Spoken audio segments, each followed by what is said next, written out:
You are looking live at The Dub in 3, 2.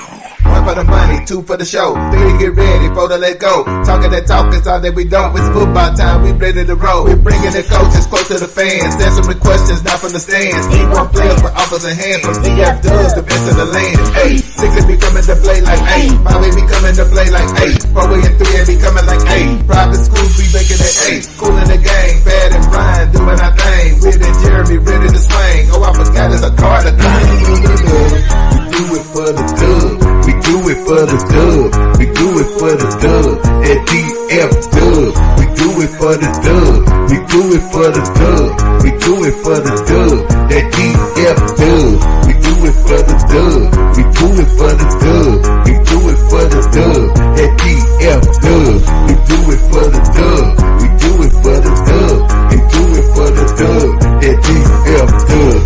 Welcome to The Dub, #1 high school podcast starring Matt Oteezy, Jeremy McGinnis, Whitfield Roderick, and Brian Riser. Dallas Fort Worth. There you go. Rod Dodge, South Lake Carroll. We shout the dub. Thanks, guys. Appreciate you.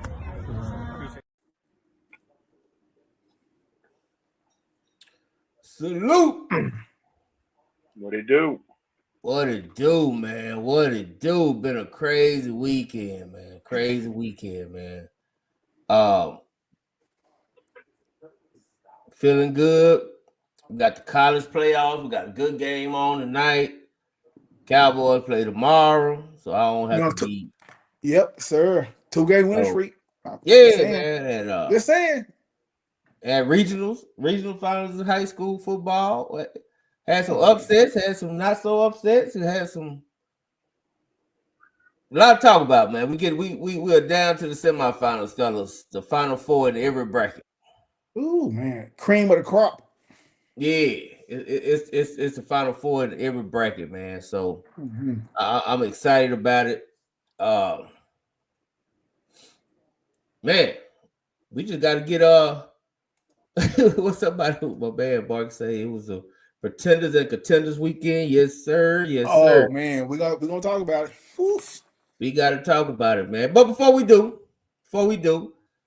we got Pastor here with us today. How you doing, Pastor Tutson? Greetings, J-Mac, B-Rise, Coach. Pardon my tardiness, I was in the tunnel. I got stuck in that tunnel, You was behind. You was out there getting your sexy on, huh? I ain't mad at you, man. Cause get sexy, man. Get sexy, Pastor. Every pastor. It's okay. Oh, we're gonna talk about man. Oh man. But, it's okay. Hey, man, every pastor deserves to get sexy. Okay. There you go. I mean, because the pastor can't get sexy, who can? Cool. Hey. What are we doing? Hey man, before we talk about this high school, man, I do want to get you guys thoughts about the college playoff that was announced today. I'm gonna bring it up. Just quick opinion, man. We ain't gotta be about it forever. I just want to get you guys opinion about it because I thought it was interesting. And just what y'all think about it, Well, I'll start with you, B-Rod. What you think about it? Like I said, before, backstage, my only concern was like how was an Arizona State getting a bye when they're the 12th seed, or but Willow coach explained it to me. But overall, man, I'm excited for it, man. They're gonna get put out next round, but hey, but I mean I get it. Like I said, Boise State Boise State got a bye. They're just, but like I said, Willow, they conference winners, but all in all, I like it. And but the overall picture why I like it is keeping these players from forfeiting these games. So think about this, y'all. We have the top 12 teams in the country, all these NFL prospects. If this wasn't a playoff, if we just top 4, we got 8 teams, this best player that's not even playing. We already know what they're doing. They dipping. Hey, coach, thank you. I'm getting ready for the draft. So now we got the best players, top 12 teams, all the best players. We get to see them for another 3-4 weeks. I'm loving it. Yeah, fans win. Yes, sir. It's win for everybody. Willow, Yo, what you think about it, man? What you Coach. think about the playoff? now I think it's beautiful. I think it's an amazing thing. I'm excited for Arizona State. You know what I'm saying? Nephew coaching at Arizona State. Okay. So I'm Shout out excited for Walona. them. I mean, not Walona. I'm Being sorry, a dark Wamuka. horse. You know, the thing about it is once you get into them playoffs, like you literally got a chance. You know what I mean? That's Like true. the first round is like your wild card, right? You playing for a chance to advance, and I'm curious to see if we trade into the NFL, if that who playing in that first week, right? The advantage of them playing early, and then now they're playing consistently. What are the advantages for them? You know what I mean? How would it affect the team that's off a week? You know, it's a lot, man. I'm excited about it. I'm happy for it. I think it's the best thing to ever happen to college football, man, and I think it's gonna be a lot of fun. I'm excited. Who? Let me ask y'all this: who is y'all dark horse? Like you wouldn't be like if they messed around like SMU, or they a dark horse. No. I mean, but if you realistically, right, I yeah, understand. you see what I'm saying? They didn't even win their conference and got in, right? You know what I'm saying? Is Arizona State a dark horse? Would they be considered had they not won their conference? It's true. Yeah. You understand what I'm saying? So there are a lot of teams in this first round that you would consider a dark horse, and then you go to second round. You know, we may see Georgia and Oregon, and if we see that, that's a protege versus his teacher. Yep. So it's gonna be fun, man. Yeah, it's gonna be fun. I would say Penn State. The one out of Penn State SMU game probably would be a pretty good dark horse to me. Lonzo, what's your opinion about the CLB playoff? You got the right colors on, so I already know you know a winner when you see one. Yes, sir. Yes, sir. Despite the hiccup that took place the other day, yesterday, I really think UT has the best chance. My dark horse, and I love them, is SMU. I think SMU, that Penn State game, I think SMU is gonna have too much speed for Penn State. You know, I know Penn State is linebacker U, but man, I don't see them hanging with SMU. And who would have thought this? And I'll be quiet up there. Who would have thunk it that you got Dabo Swinney celebrating a win over SMU like he beat Georgia? I never thought I'd see that day. No. You and me both. Well, yeah. I mean, shoot, that's he fighting to do life. Yeah, I mean, that's the new SMU. Bravo, Yeah. they deserve it. And they came back and fought. That's why I say they're the dark horse, man. Everybody thought, man, they getting whooped, and they came back and made a game out of it. It was a nail biter. You know what, Lonzo? You know what? Go ahead, Coach. Go ahead, Coach. No, go ahead. No, I was gonna say, let's say this: if SMU didn't make that out of a game, because they were down by 17 going to the fourth quarter. Mm-hmm. If they would have folded and just said, F it and lost by 24, they wouldn't have got that 12 seed. No, not at all. Mm-mm. Not at all. I think their performance in that game, the way they performed, the way they ended that game, the way they finished that game, I think that gave them the boost to put them in the playoffs over Alabama, because that's what it came down to. And then let's be honest. Let's be completely honest. This is the same team that you gave a death penalty to, and now, all these years later, the first time they go to 12 playoff spots, that's true. You reward them by putting them in an era where NIL is prevalent, and they was NIL before NIL was legal. You know what I mean? So I think it's very long overdue, and I think it's the best thing that the NCAA could have done for SMU, and it's the best thing that SMU did for SMU. I think it's dope. Yes, sir. Yes, sir. So looking forward to it. It starts in 2 weeks. Hey man, more football is always a good thing. You ain't gonna never hear me complain when I get to watch, and it's all good football. This is what I love about Good football, right? high school football after Thanksgiving. It's really never no just bad football. It's good football after that. That's Like, true. you're That's really not gonna find and college with the playoffs. Ain't no, it's just really not no bad football. Only bad football right now is the NFL. True. You know, they still working it out, but you know, everybody else they playing good football right now. So Yeah, but when we need them to get it right, it's for them to extend the season for us, right? Yeah. So yeah, they on par. Leave them alone. Let them do their thing. Yeah. Yeah. Right. They're the grand finale. So you know, they go they good. They go they go get it, man. And you know, I love it, man. But speaking of good football, man, Friday night, man, down in SFA, man, them Death Row Boys at South Oak Cliff, Coach Todd and Coach Ward, my man Spencer, Wheat, Spencer, all of them. Collins, you know, all of them. Herb, you know what I'm Herb, saying? all of them, man. Just All of everybody, them, man.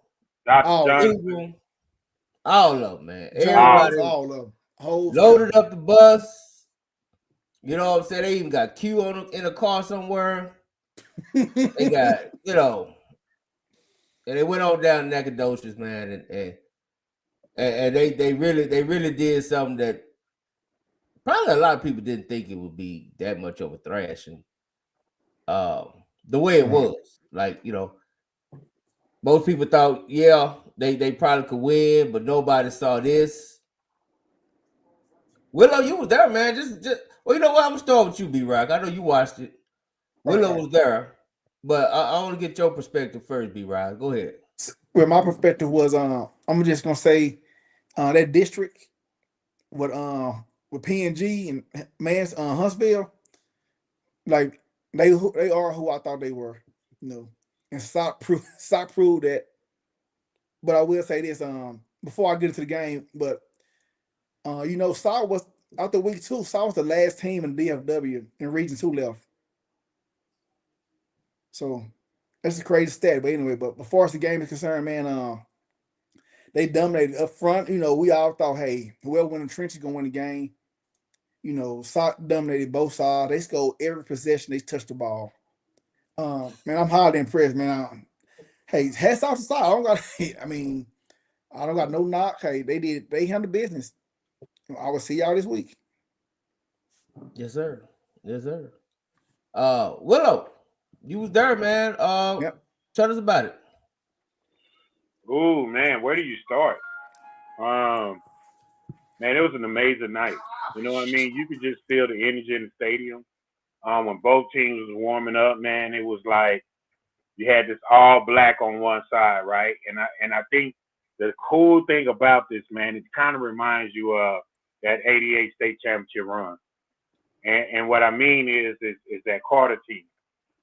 They wore all red that year, right? It was red week in and week out. And to see Sock come out all black, come out the tunnel, walking like that '88 team, and then just like that '88 team, they defense.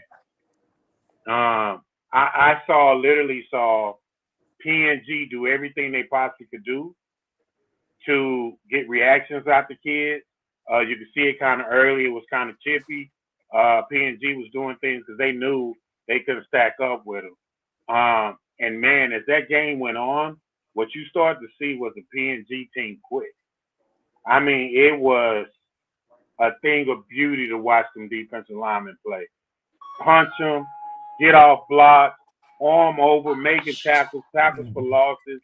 Outside of that big run where Sock did fit it right and make the ball bounce. And after that, man, it was a thing of beauty. And I think one of the things that was most impressive is coming out to halftime where PNG didn't even cross the field. Like they didn't cross the 50. Mm-hmm. Like it was a game of total destruction.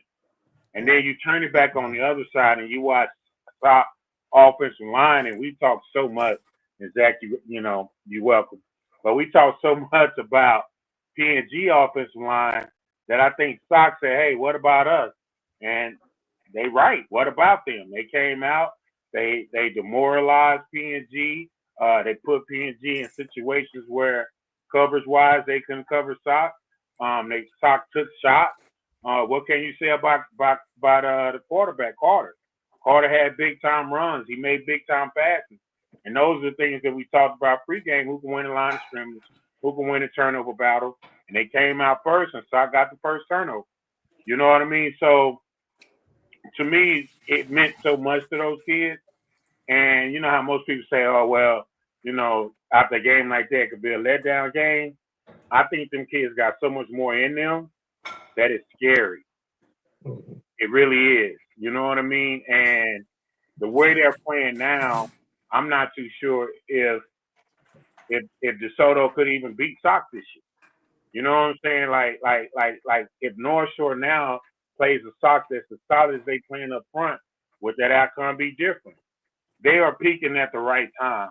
Right. And they're peaking at a time where anybody who's on that schedule, it's not about them. If they have a consistent mindset, Coach Todd is instilling them, it's about SOC. It's about each player. It's about us. It's about us getting better, us not making mistakes, us playing a perfect game. And as long as they keep that mindset, man, I don't see nobody beating them. Like what they did to P&G wasn't even funny, man. It absolutely was a thing of beauty. And to watch P&G self-destruct. I don't even think they had over 100 yards rushing. They had one run for 70 yards. You know what I mean? So I think, and here's the thing that kind of bothers me when people talk about SOC. And I'm not saying this because those are my guys, right? Like those are my dudes. I love them dudes. They're my guys. I'm not saying that because of that. I'm saying because if you ask a team, a coach, and say, hey, what do you think about SOC? The first thing they're going to say is they got some dudes. And they're never going to give credit to that coaching staff who is one of the best coaching staffs in football. The way they motivate those kids, the way they instruct those kids, the way those kids take what they learn in practice and equate it to the game, it's a thing of beauty. And they don't get enough credit for what they do. And I'm not just talking about from fans, I'm talking about just in general, even from other coaches. You know what I mean? There seems to be, oh, we got talent. Yeah, talent is cool. But a bigger talent is being able to take that talent and mold it into a team. Hold on. So are we gonna downplay a bunch of talent? That what we doing now? No, that's not what I'm saying. What I'm saying is when you got an Alabama team with all that talent and the Nick Saban, you got a dynasty. When you got all this talent in the Todd and the Ward, you got a dynasty. That's what I'm saying.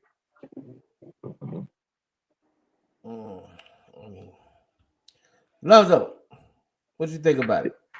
I couldn't agree more with everything Coach Stillwell, what he touched on is the truth. I think a lot of times that because we're so close to the situation that we take things for granted. And also a lot of people, for some reason, man, I'm gonna get in trouble tonight. For some reason, in certain communities, coaching is overlooked. And all they look at is the talent. They don't look at the coaching and how much coaching plays a factor. And I said this a couple of weeks ago, and I'll say it again.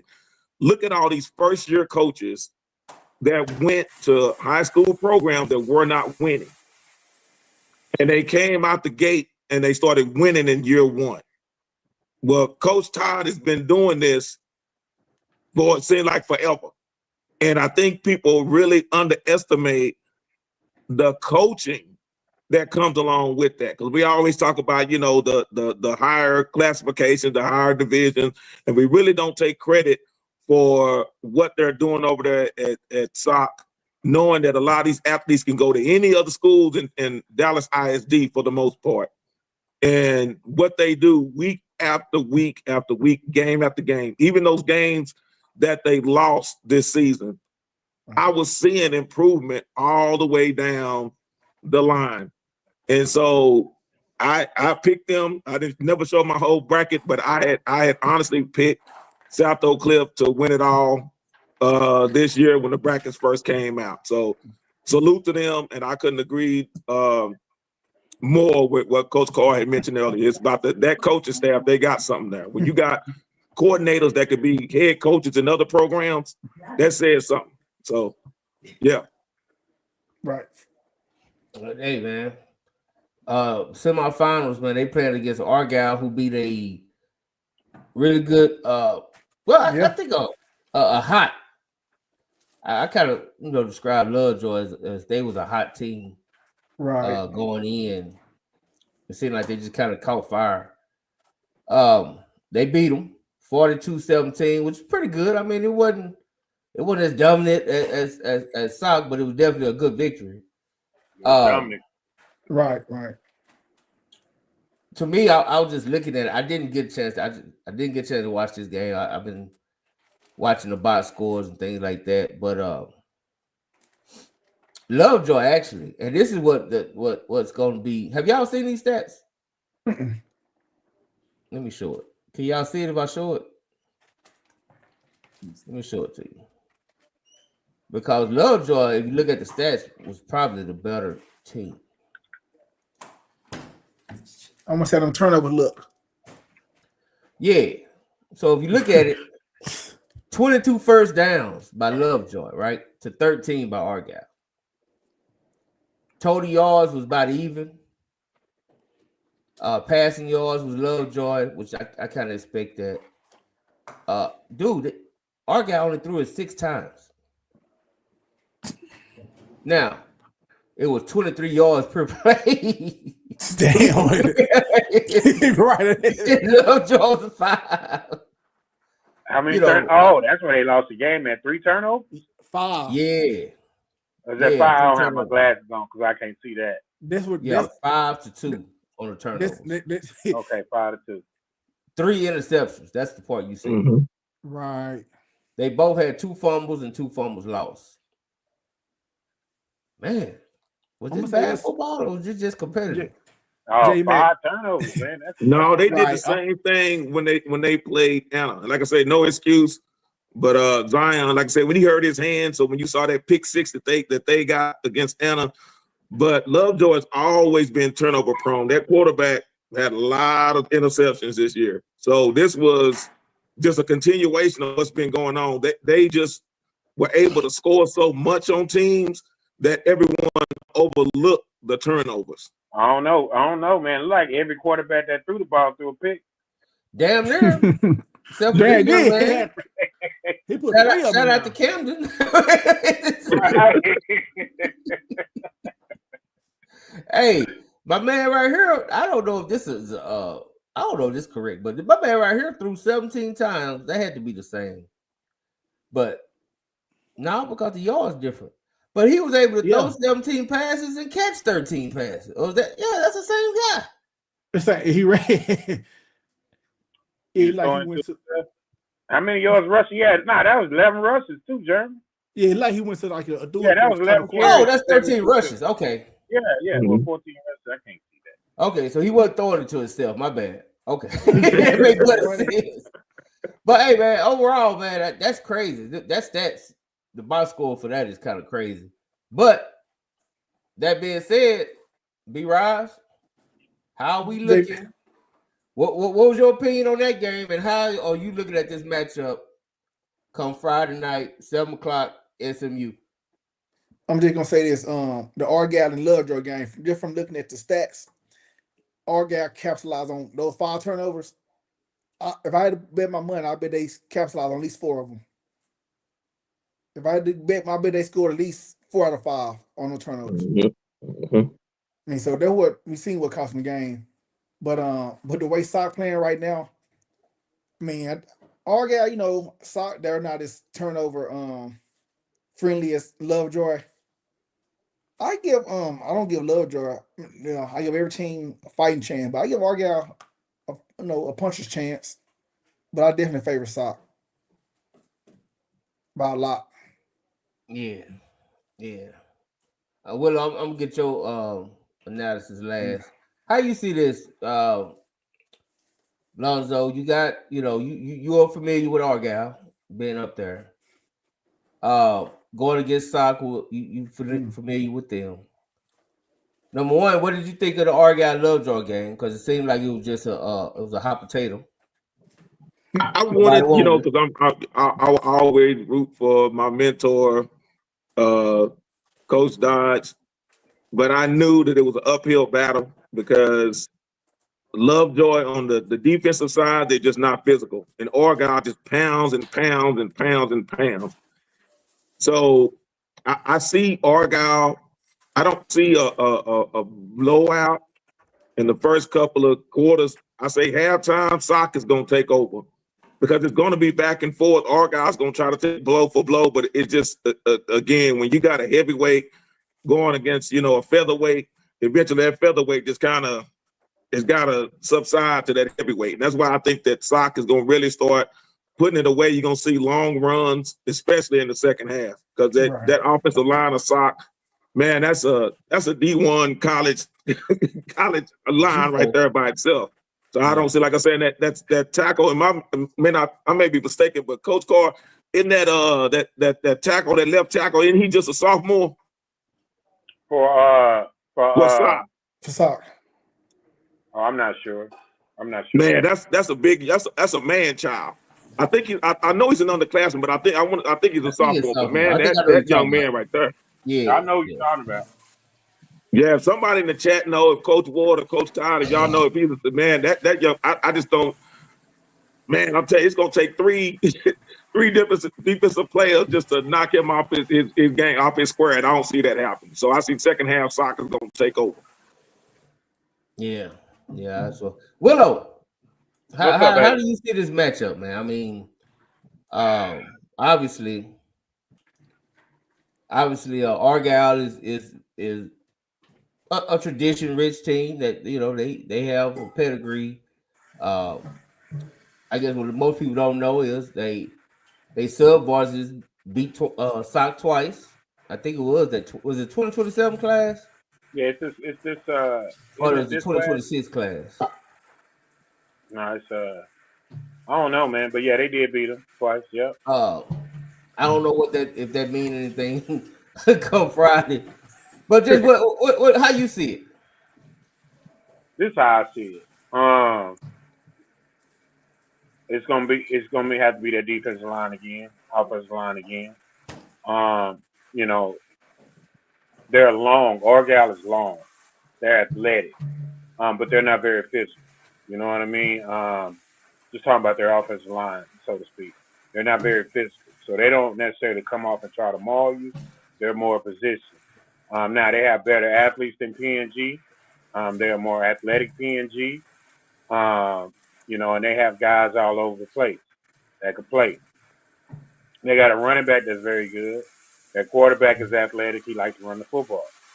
I think when you look at Sock, it matches up to what they like to do. And I think defensively wise, Sock just got to continue to be Sock. And I think offensively wise, Sock got to continue to be Sock. Special team wise, Sock got to continue to be Sock. To me, it's nothing that Sock has to do any different other than what Sock has always done. Because at the end of the day, if you cannot run the football, right? If you cannot run the football, it's going to be hard on you to win a game. So Sock brings his run game, it brings his defense, and it brings his special team. Wherever they go. They went down to Nacogdoches and brought it with them. You know what I mean? So I think when you look at those type of games and you look at those type of situations, I think Sock is to me, Sock is playing some of the best football I've seen in this whole playoffs. You know what I mean? Complete football. There are teams that are playing really good football and they're giving up a lot of points. There are teams like Argyle who is playing really good football. You know what I mean? They held a Lovejoy team to 14. They put up 42. Yes, they got turnovers. which means their defense is opportunistic, and then it means their offense capitalized on it. So I think it's going to be one of those games, and 5 turnovers. You get 5 turnovers, you deserve to win. But I don't know, man. I don't see Slot slowing down. That's just my opinion. Oh yeah, who washing dishes? Oh, it'll be right. Now, I agree. I don't see. I don't see another PNG game. I do think Argyle is going to come to play.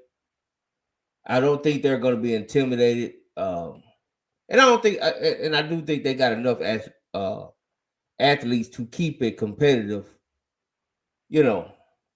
For the most part. Now, you never know. It's high school football. Somebody come out there and get to turn the ball over, not take care of their assignments, then yeah, you can see it. We can see upsets. Like it ain't like it's impossible. But right now I definitely have to favor Sock in that, and I give no predictions, but I really think Sock is destined for this one, man. I just don't see nothing else, no other way. I think Sock is destined. Just gonna be honest with y'all. Is that it? What, anybody got anything else on Sock on 5AD2? Final thoughts on we at the Final Four. Who they playing? One of y'all, did we look at that? Who was that? Who the winner of that game will be playing? On the other side of the bracket, they're gonna play either Randall or Bernie. Yeah, I got Randall. Richmond Randall. Yeah, I do too. I have Randall. Yeah. Real quick, man. Anybody got any thoughts on who they be playing? I see it is Richmond Randall versus Barney. Friday at Waco. So if anybody you ain't got nothing to do, you want to go down to Waco and at Baylor McLean, go down there and check out some good football. Yeah. How do y'all see that? Me, B-Rob, I'm start with you. Go ahead. Do you have an opinion on Randall and Barney? Barney put up 65. Yeah, they put up 65 against Miller. That was a basketball score. I thought that was the NCAA Final Four score. Mm-hmm. They scored 65, so it looked like they scored on every possession.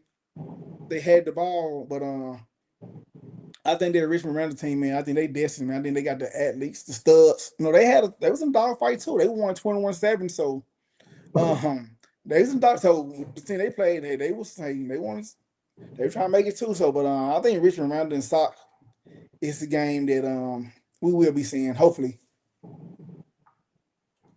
Yeah, I ain't gonna be about that, Willow.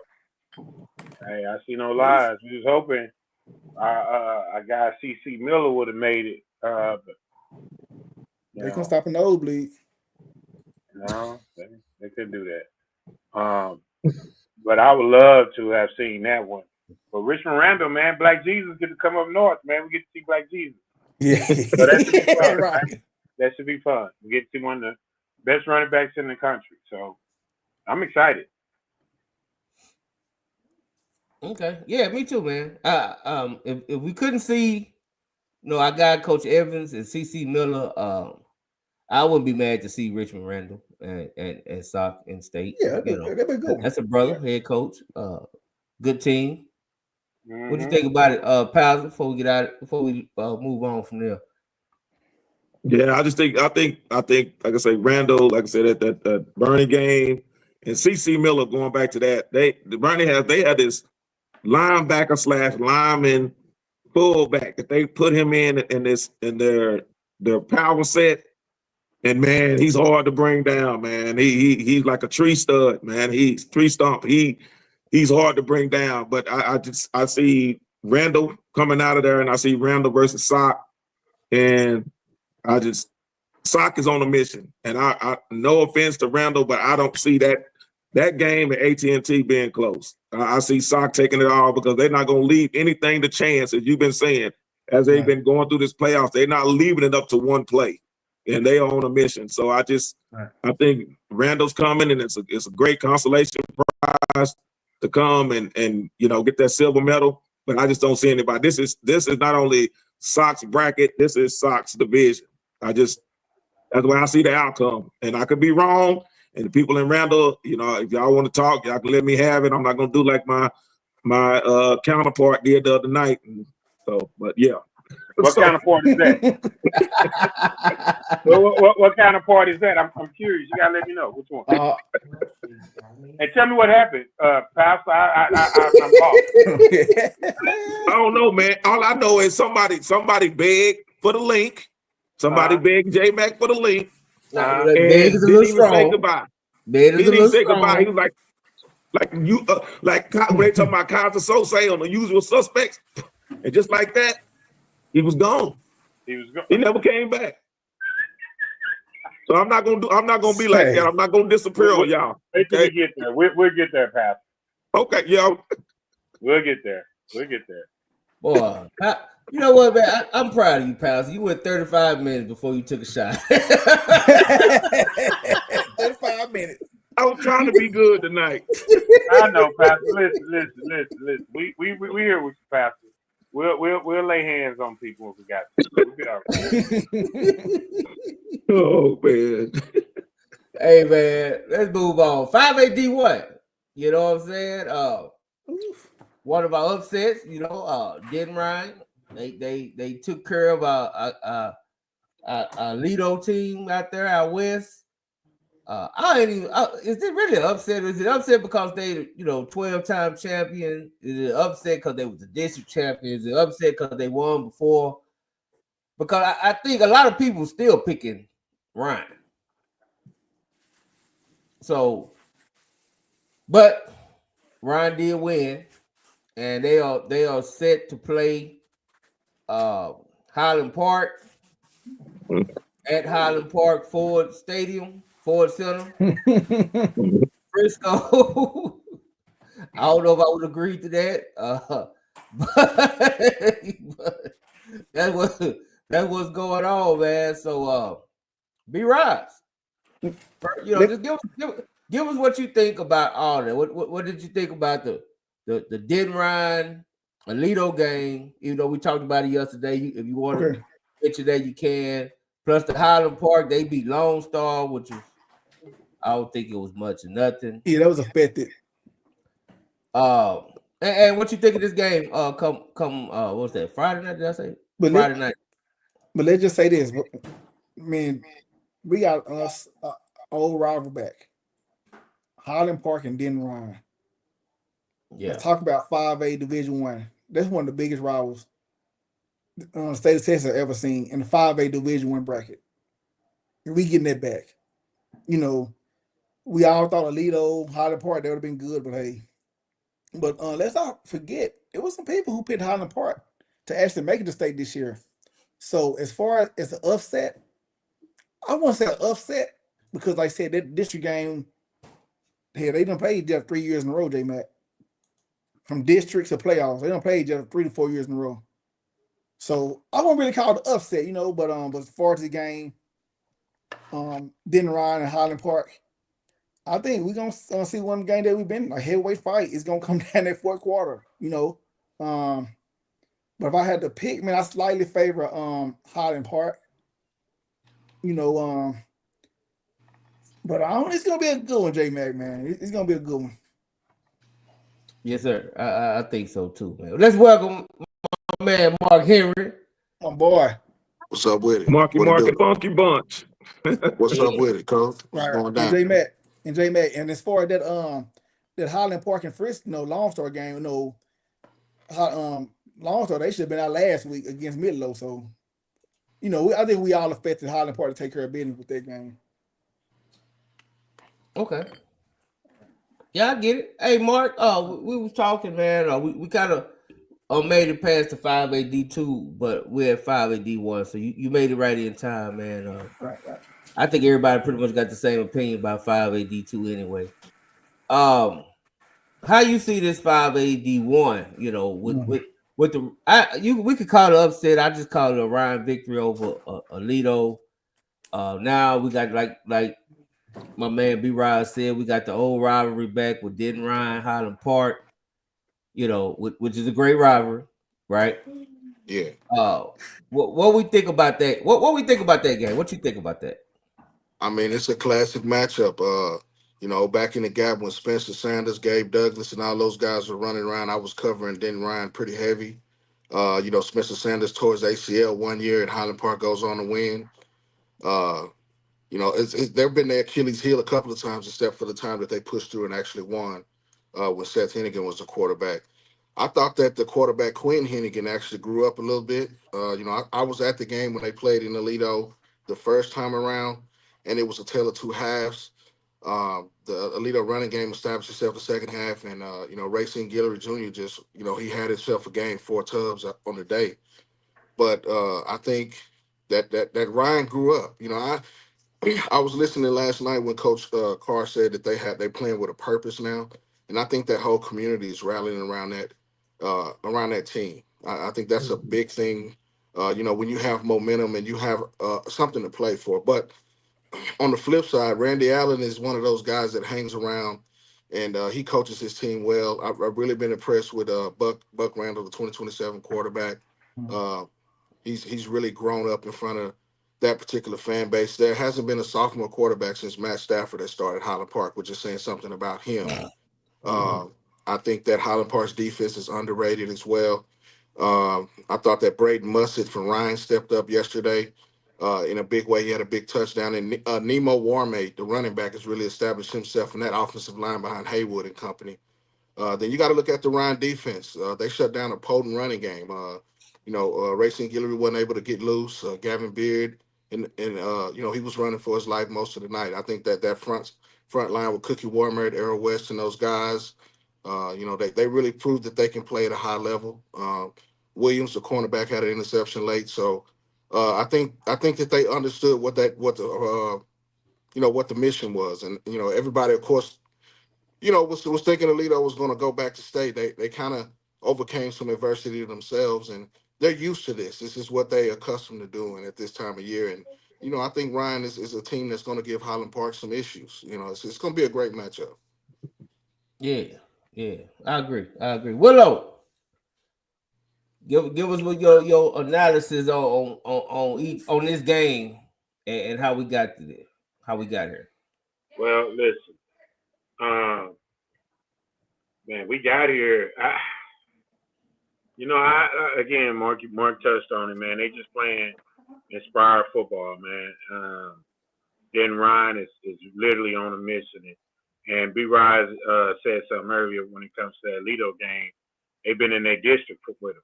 So they know him. They familiar with him. They're not the big bad Alito. And I think that was something that Alito, that Denton Ryan built on, was learning how to finish that game. And that was something that they did and got accomplished. And I think this Highland Park team is playing some dang on good football, man.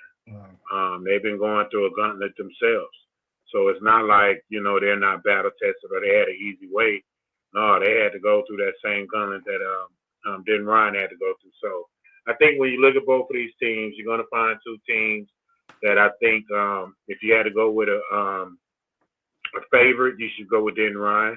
I think I said it last week when it's like, hey, in my heart, I just feel like Denton Ryan going to win this game. And like an idiot, I went with Alito. And then round one, and I could have been 14-2. I could have been top of purse. But anyway, I digress. So, with that being said, man, I think that's who you lean to. But the fact that that game is at Highland Park 2.0, you know, some things you can't overcome. So, that's what I got. Yeah. Pastor, you got your thoughts on that already? No, I didn't get a chance to. I agree with Marky Mark and the Funky Bunch that Ryan, what Coach was saying is that Ryan is really on a mission. But I can say Highland Park is gonna have their hands full because Ryan has a pulling guard with hands. He's an old school tight end. When I tell you that's a beast of a man, it's gonna take 7 of them to bring him down. He can catch, and I mean he can run. That is a big man. And I think that's going to be a problem in the same for Highland Park. And I really think that's going to be the difference. And like Mark was saying, Ryan is really, they're in their lane. Their running game is really coming along. And I said it before and I say it again, that during that first Alito game, although Ryan didn't win, I know people don't like more victories. But the way they jumped out on Alito then, I knew it was going to be a different story coming around this time. And to me, the toughest team in this division, Ryan just beat them last week. So I really think that Ryan is going to be there playing at AT&T. I know Coach Allen, every time I see that hat, I get queasy. And I know that if the game is close, they are really, Highland Park is the Notre Dame of high school football. They always find a way to pull things out. So if Ryan could get on top of them and stay on top of them, keep their foot on their neck, don't let them get back in the game. Don't let them get within 8 points because you're going to be in trouble. But I really think Ryan's going to pull it out, and they'll be playing at AT&T just before Christmas. Yes, sir. Yes, sir. And it's another game with Smith and Valley and Angerton. I don't want to spend too much time talking about that, but we'll just, whoever win, show up. We'll see soon. Yeah, show up. We'll see soon. Yeah, show up and take your ass whoop. So, moving on, man.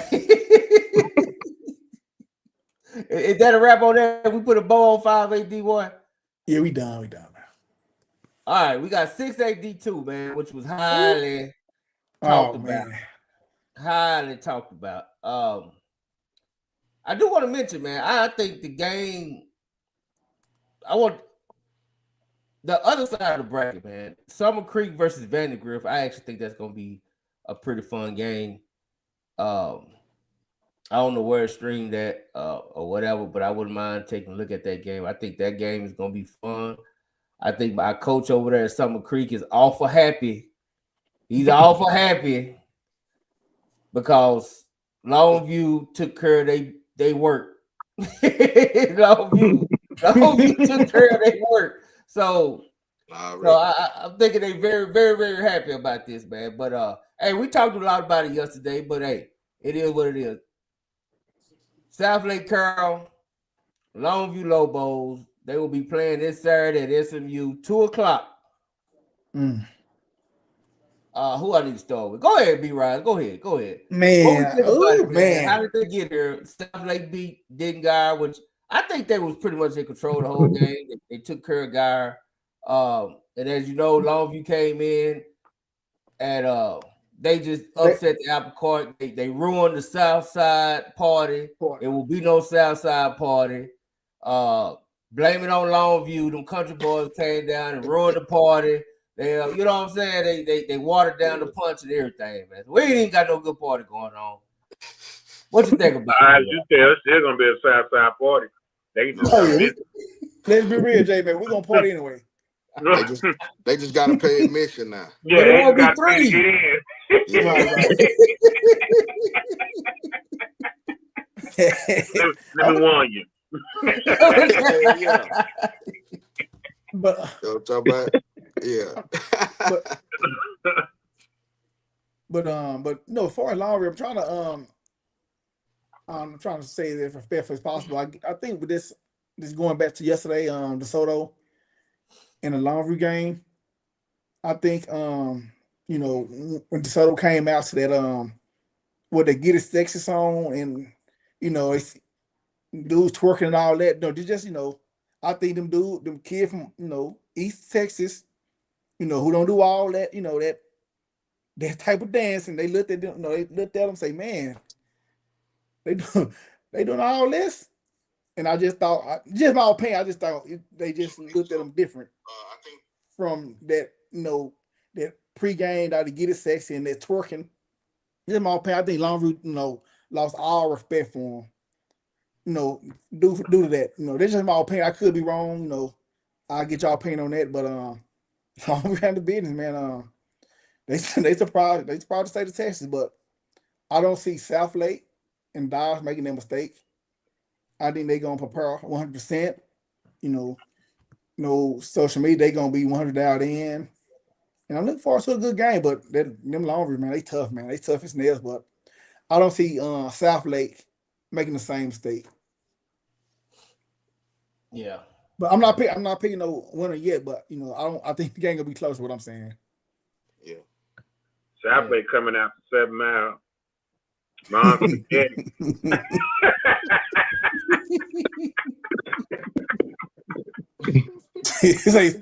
I'm 5 miles. I'm just 8 saying. Mile, my bad.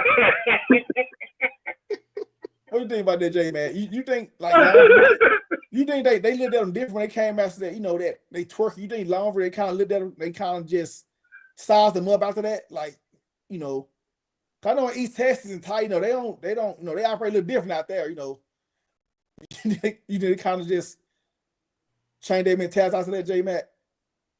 Hey, you know what? I think it actually just worked in reverse. I think they thought they was coming out to intimidate, and they actually motivated. Right. That's the chance you take. Sometimes you can talk noise and a person gets scared, and sometimes you can talk noise and it make them want to get you even more. That's true. But look, did you hear John? Did you hear Coach King? I heard his interview. I did. He took shots. He took a bunch of shots. He took a bunch of shots. Listen, He unloaded. Yeah, he did. Yeah, He unloaded the clip.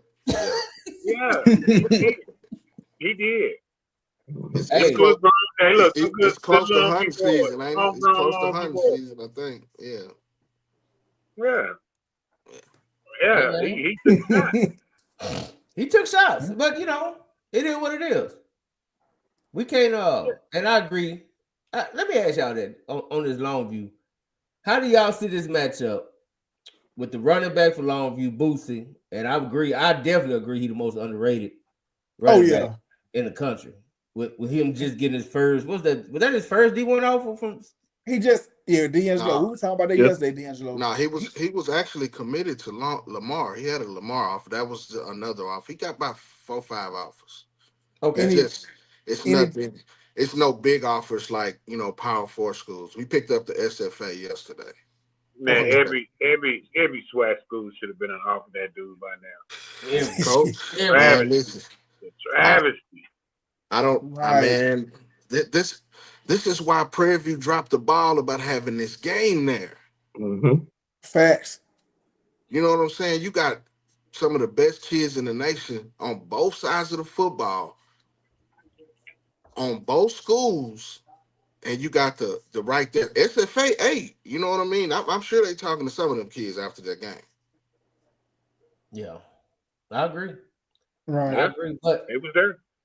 If I ever get the opportunity to be in one of those recruiting offices in one of those HBCU schools, no, you don't. Coming for everybody. No, you don't. That should make you want to cry. Man, somebody got to do something about this. Hey, well, look, this is what I know. I know you know. I know you know. I'm just saying. Recruiting coordinator, baby. We had a top 10 recruiting class, a number of high school kids, and won the national championship. Absolutely. Tank Dale, prime example. You know what I'm saying? So, you gotta have that eye though, Mark. I don't.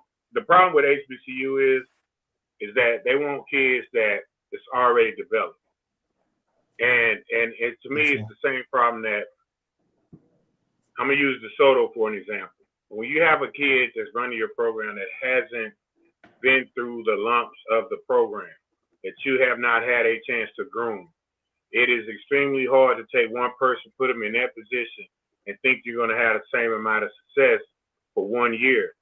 The kid has to learn your culture. The kid has to understand what you expect out of him in different situations. But that comes with time. You know what I mean? And a lot of times people don't know how to develop. Development has went out the door. Kids don't want to wait to be developed, and coaches don't know how to develop. And I think that's the biggest problem right now when it comes to HBC. I'd rather take the high school kid that especially now because you can get those 3-star kids. You know what I mean? Absolutely. I signed 2 of them at Alabama, and one went to SOP. You can get those kids because everybody's going to overlook them because they'd rather go get that transfer kid right now. Right. And I told every kid that came to Alabama A&M, man, treat this thing like a junior college. And they did. And we had like 4 kids to level up to Power 4. Right. But you got to be able to see that, develop that, and get that going. But, yeah, Well, I don't even know how we got that. That's kind of a thing that I talk about every week is who's doing the evaluating. Right. You know, it's the evaluation process, and I don't think people want to go through the evaluation process. They want a quick fix. You know what I mean? And it's killing college football. But anyway, I'm not gonna take up the show. Yeah. Well, I mean, B-Rod, did you get it out? What you think of this game? This South Lake? See, I'm blaming you. You had first shot to talk about this South Lake Longview. You didn't. All you did was start talking about babies coming out with no shirt on. Now you got this, J-Mac. I said, Longview. Big bro, I said that South Lake is not gonna make the same mistake DeSoto made. In my opinion, I mean, I think DeSoto overlooked them. I think South Lake is going to prepare. You know, they're not going to treat this game. They're going to take this game one game at a time. They're not looking to no Summer Creek, no Vandergrift. I think they're going to focus on the game in front of them. Okay, I'm not going to give discovered it. Yeah, so come on, man. You right. I apologize, B-Rod. Yeah, I'll accept your apology. Bro. It was Willow that changed the subject and ruined the conversation. No, I did not.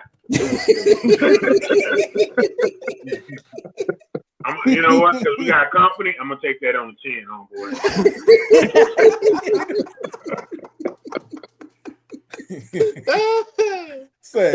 I'm just playing, man. Come on, Willow. How you see this SLC Longview, man? Just tell us the tape in your eyes.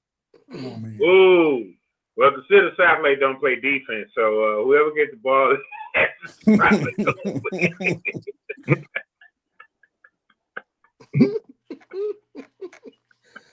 They played a little defense. They played enough. They played enough.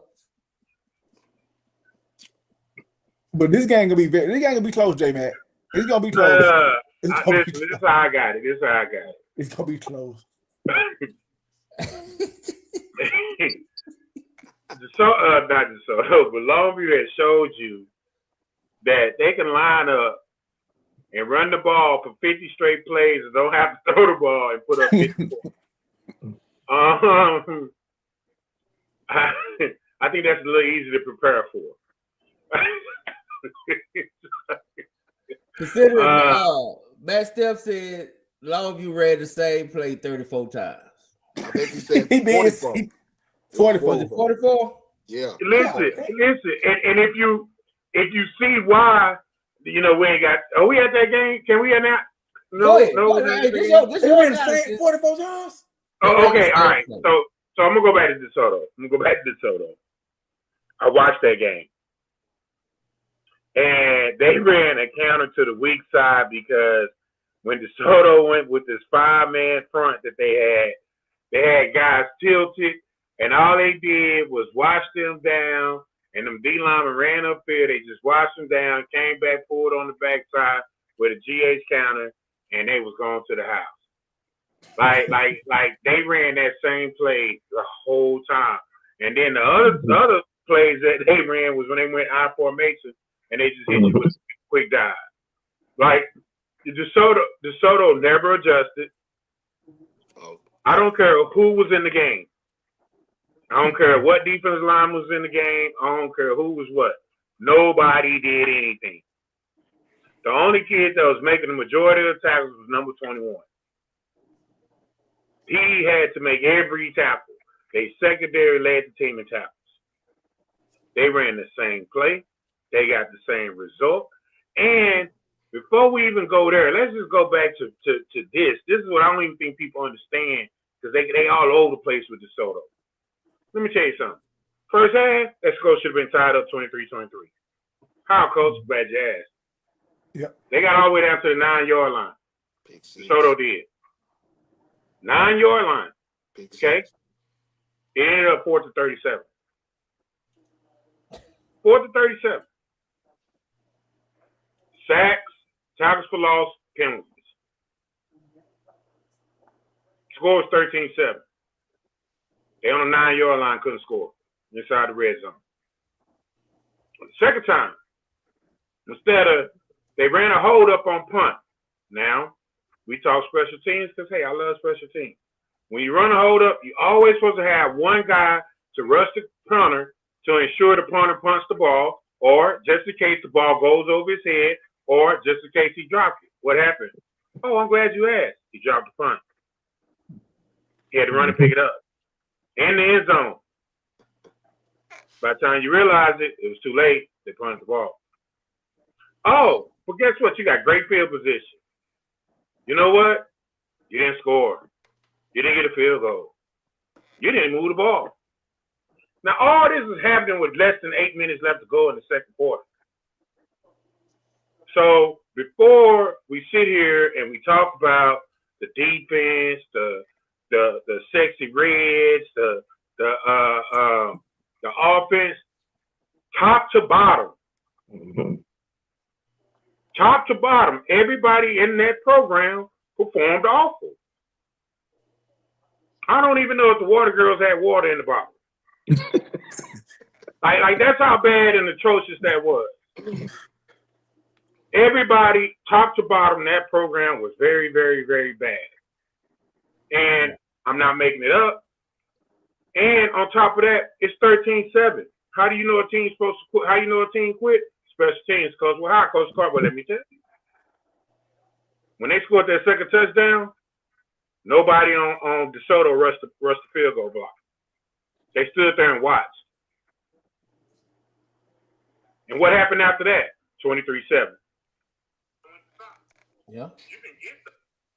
So we could talk whatever we want to talk. We could say whatever we want to say. But if you watch that game, and we're not even in the second half, because second half, DeSoto didn't even come back out there. Yeah, they scored their one touchdown, but they left their defense, everybody else on Eagle Drive. You know what I'm saying? They rolled back with Jesse to go take the video. You know what I'm saying? That was DeSoto D-line taping Jesse. Willow. But Willow, did you notice coming out of the second half how long it took DeSoto to score? Coming out of the second half. It took them long. They took like 4 minutes, 5 minutes to score. Listen, at that point, man, them dudes didn't have no fight in there. None. They didn't have no fight. They didn't know how to respond. And the guys that you needed to respond, your seniors, they didn't show up. So, again, at the end of the day, we could talk about DeSoto, but to me, that DeSoto team, from the tunnel to the first play to halftime to the last play, they did not get better. They got worse throughout the whole game. Yeah. And you want to know, because that's how you get 50 points put on you. When you cannot adjust in real time, you got all that technology upstairs, you got iPads you can look at, and you cannot make that adjustment, you didn't realize that they was lined up wrong? Which is why they kept running back weak side, because you were so overloaded on the other side. And then when you finally still start fitting it right, it was too late because now they just cutting it back on you. There was a lot that went wrong in that game. Okay, South Lake Carroll are not going to make those mistakes. They're not going to be very great on defense, but they're going to score. Mm-hmm. And if South Lake can figure out a way to slow this run game down in old Boosie and Webby, the Boosie and Webby tour, when you can slow that down, they're going to win that game. If you can't slow Boosie and Webby down and they start singing Wipe Me Down, oh, it's a wrap. Yeah. Yeah. It's a wrap. So my question is Boosie gonna be able to run the power without no adjustments all game? Or they gonna run that 34 times against South Lake? No, South Lake. Well, yes, you know why? Because they did it the same amount of times against Lancaster. All they doing is waiting for you to make a mistake. Yeah. That's what they waiting on. They ain't gonna put no pressure on themselves. We ain't finna go out here and try something new. No, they ain't. They're like this. They got 5 plays. That's it. That's it. You killing me, Petey? Say J-Mac, they ain't for add nothing new. They ain't for do no They say you stop this. Y'all win. Not hey, y'all long night. Lonzo, they didn't even have to pull out the wheel wrap. So they No. said They that didn't need it. They didn't need it, but yeah. They didn't need it. And I say this, it's been a long time since I strapped them up and put on those pads. But I'm gonna tell you something. Those pads pop a little differently when it's cold outside. Those hits sting a little bit longer when it's cold outside. And I don't know about anybody else, but when I get cold, I'm like you, J-Mac. It takes me a long time to warm up again. So if I'm coming out of that tunnel doing pregame with no shirt on, it's cold outside, and it's raining, them young men never got warm again.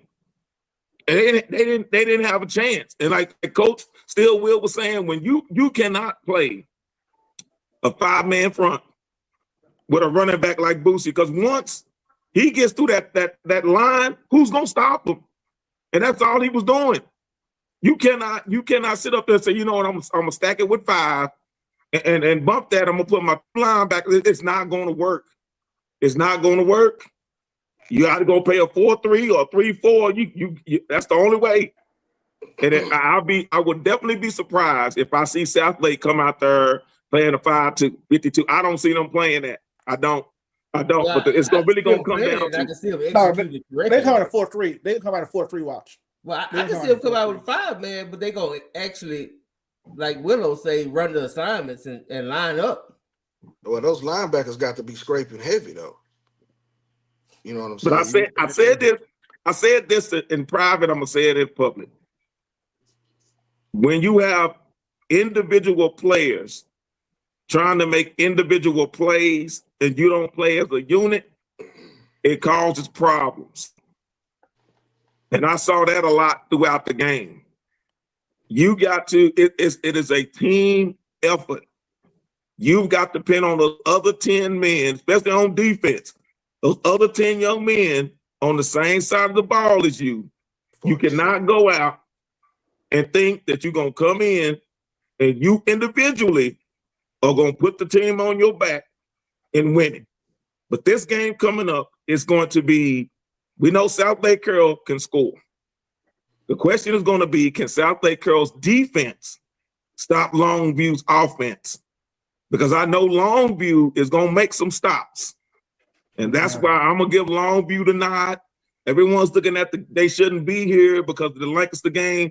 But there are a lot of teams that I've seen throughout the playoffs. My many moons of watching football games. There's that one team that you say, oh, man, they should have lost that game, three playoff games back. And it wakes them up. And that Lancaster game woke Longview up because they did not slay the Giant when they had an opportunity to. So Lancaster, this was on you. So South Lake Carroll, I love Baby Dodge. And I know Coach Dodge, Daddy Dodge, going to be on the sideline giving them pointers, but I just don't see South Lake Carroll's defense be able to stop Longview the way Longview defense is going to be able to stop South Lake Carroll at least a couple of times. And so I give Longview the victory. Okay. I feel you. One thing, J-Mac, because South Lake, man, they finna be in a dog fight. And we haven't seen a South Lake game where they just in a dog fight. Think about it, a team finna run the ball that's just 50 times a game. So he's gonna be something new for them too, man. I said I'm not gonna He gonna try to run the ball a lot. They had a really good run. That was a running team. I think they tried, and they scored. They were successful. Yeah, man. But they ain't seen Trinity- nothing like what they finna see. I agree with that. They No, ain't I'm seen saying, nothing y'all, they man. finna Yeah, see. man. They finna. Yeah. But, I got one name for y'all. Jake Lucky. number 94. Yeah, Big my fella. guy. Oh, Right that's my here. boy. Oh, It's your boy yeah. J Mac here, the Dub. We're here with South Lake Nose Tackle. Mr. Lucky, what's your first name? Jake Lucky. Jake Lucky. Oh, yeah. He, Hey, Mac, if Lucky. you was white, if you was white, that's how you look. That's and how that you dude did is look. dog. That's And how Jay, you he's a did look dog. like you was a skinny D tackle. The one thing about Jake Alonso, one thing about him, I mean, when he went out a couple players, then he took some rest or he got hurt. He came back in the game, but it was a lot of other players, a lot bigger than him, that weren't starting. So believe me, the kid can go. So if he believe me, the kid can go. Hey, it's gonna be fun. And shout Yeah. out to Mr. Ball, man. Shout out to Darren Ball, man. That's a baller right there. What up? I tell you Man. what, it's gonna be a fun game, and I don't know if anybody can handle those 5 plays Longview, because this is supposed to be if you think about it, this year, if I'm right about it, Bart, this was supposed to be kind of a rebuilding year for Longview. Yeah, they young in some spots, but another player that they don't talk about a lot, and they use him in a variety of ways, is Buster Mumphrey, the fullback. Mm-hmm. Oh I yeah. love to watch him play. You gotta have you a hard nosed fullback, and he blocked for Tatum for all those years too, and they use him in the same way, getting him out of the backfield, in the passing game. But you got to credit Hamilton. They had a senior quarterback start, but this guy that's come in and kind of stabilize the offense and giving them the ability to throw the ball. But against Del Soto, I think they only attempted 2 passes or completed 2 passes, if I'm not mistaken. Yeah. But Boosie is he's had a chance to play and watch Taylor Tatum do it all those years. And if you don't know and haven't been paying attention, he's broken all of the records of some of the guys. James Hasty. I mean, you could go through the annals of Longview, and this guy's in a single season has set the bar real high. He's in that top 2 or 3 in Longview history in rushing. But I like what Buster Mumphrey does, that offensive line. I mean, when I left the North Crowley game, I was texting J Mac and he told me what the game was. And, as I was driving home, you could kind of see that, the scales were tilted in Longview's way. I mean, they had everybody shocked. I mean, that was a big upset. But, if you listen to Coach King's interview, he kind of said what he, bulletin board material was given to those guys based on, I'm just listening to his interview and what he was saying. And I think that, anytime you can throw a quarter on any corner in East Texas and find some talent, and they have it always at Longview. And, Coach King, even when, his son was playing, the offense didn't change. Haynes was a dynamic runner, and they made some plays in the passing game, but this offense hadn't changed since Coach King's been there. And, when these kids come from middle school to high school and they learn this particular offense, it's like peanut butter and jelly. It goes together. So you can see that they weren't going to change for anything. On the flip side with Southlake, I actually picked him the big guy this week. I think that Angelo Randa has been that stabilizing force, and he's his ability to use his legs is something Southlake hadn't had at the quarterback position in a while. And his ability to make big plays. On the outside, they got Big Brock Boyd and those guys, Jacquemart.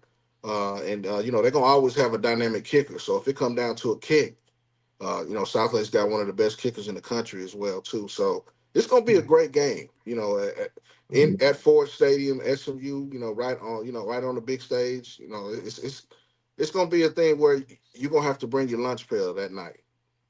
Yeah, and tell Longview might bring their pistols because they're going to go big game hunting. Because a deer might come out, a skunk might come out, a fox might come out. A fox definitely, man. The fox is definitely coming out. You just don't know what's going to show up and SMU when South.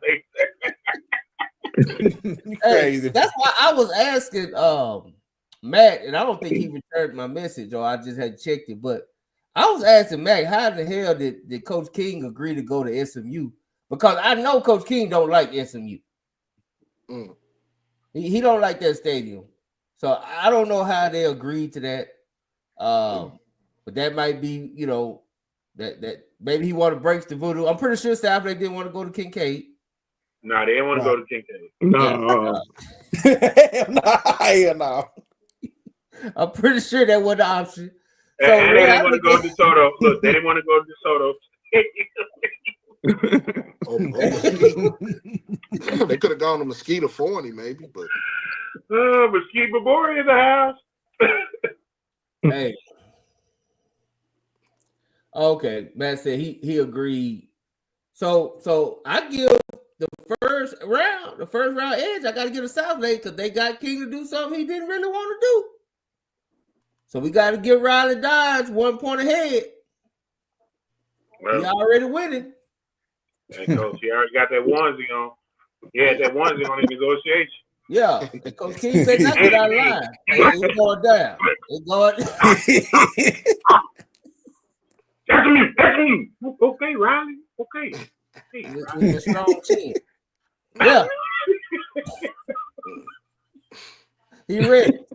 So Southlake is up 1 already because they got Longview to go to SMU. So I feel like they up 1, and we'll see how it go after that. I ain't gonna lie. We'll see how it go after that. So we done with that.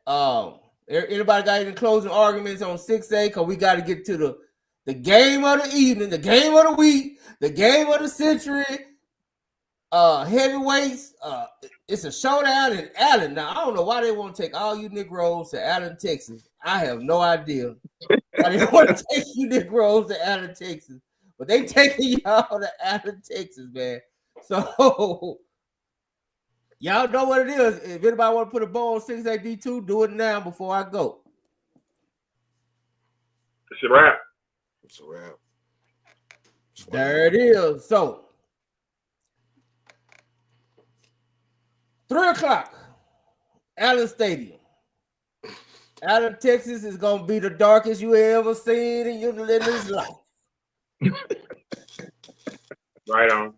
Oh man. Allen, Texas ain't never seen this many dark faces and beautiful, beautiful people out of 817 and the beautiful people from the southern sector of Dallas. I just hope Allen treat my people right. Quit charging for parking. Let them folks get in and get out. Man. But hey, 3:00, man. Let's talk about it. Speaking of Allen, they might be salty at North Crowley. I ain't gonna lie, North Crowley. Y'all better be on your P's and Q's because you can't get that kind of butt whooping out, and now you want to go play in their stadium. All I'm saying, all I'm saying is with anything blue on that say North Crowley, you get a ticket. Yeah. Oh, man, that's hard. They ain't forgot about that. Yeah. I need A1 I need A1 I definitely know they're gonna charge. Yeah, they definitely charging. Yeah. They definitely charging. But let's talk about it, man. Matchup. Duncanville, North Crowley. This is what everybody been talking about since the state championship last year. Damn. Man. Everybody talking about it. Duncanville took care of a Bridgeland team. It was a game team. It was a bad weather. It was kind of a it was kind of a wet game. To me, it was kind of the typical Duncanville kind of going through the motion type of game. And then you had North Crowley, who shout out to Coach Harris because they heard me talking about Wednesday that the defense might not be able to stop the control run game and blah blah blah. And shout out to Coach Harris because he made sure he sent me a text saying we play a little defense. So, shout out. If at the right time. How we see it, B. Ross? Man, we got a defense in Duncanville. They haven't gave up over 21 points to nobody. And DeSoto, the Duncanville defense has been very underrated this whole year. We haven't been talking about them. But, man, this is by far to be the best offense they have played all year. The most balanced. I would get a defensive edge to Duncanville, but hear me out on this. I think North Crowley offense is more balanced. I'm not gonna say better. I'm just gonna say I think they're more balanced. You know, I'm gonna leave that there, J Mac. What do you think about that? I ain't saying better. I just think they're more balanced. But I don't. Well, yeah, because I think they run past pretty evenly. I give you that. But I said I don't want to pick a one. You know, I don't want to get into. No. We ain't picking the winner. I said, with the wins, but I'm gonna say this. But that 52-10, it's gonna be a lot closer than that. And North Crowley, they gonna score over 21 points. I can, if I get listen, they gonna score over 21 points. But the big question is, can they stop Duncanville? All right. Can they stop killing Russell? Can they stop more? I'm gonna give Coach Harris your phone number. Man, I'm just saying, hey, this ain't the Allen. This ain't no Allen team. This is they can be a 5-star receiver, 5-star quarterback. They got 2 other 5-star receivers. So I mean, hey, so can North Crowley stop that? But if I had to bet money, I think Duncanville they gonna slow North Crowley down to an extent. But can North Crowley slow them down? Hey, we'll see. Yeah. Willow, I'm just gonna go straight to you, Willow, because I know you got on one hand you got your coach crush, or it used to be. I don't know if he is or not. You kind of been dissing my team over there. You've been showing them the love, and you got kind of like your mentor, right? Coach Sam. Everybody love Coach Sam. That's the Godfather. So, and he's DISD legend. Huh? I don't want to talk about the game on Wednesday. Oh, come on. Okay, so you don't want to talk about North Crowley Island. Talk about North Crowley Island then. No. I'm gonna talk about I'm gonna talk about North Crowley Island. Nobody cares about that game. This is the game we was waiting on. We was waiting on this game since it was 6-5 last year.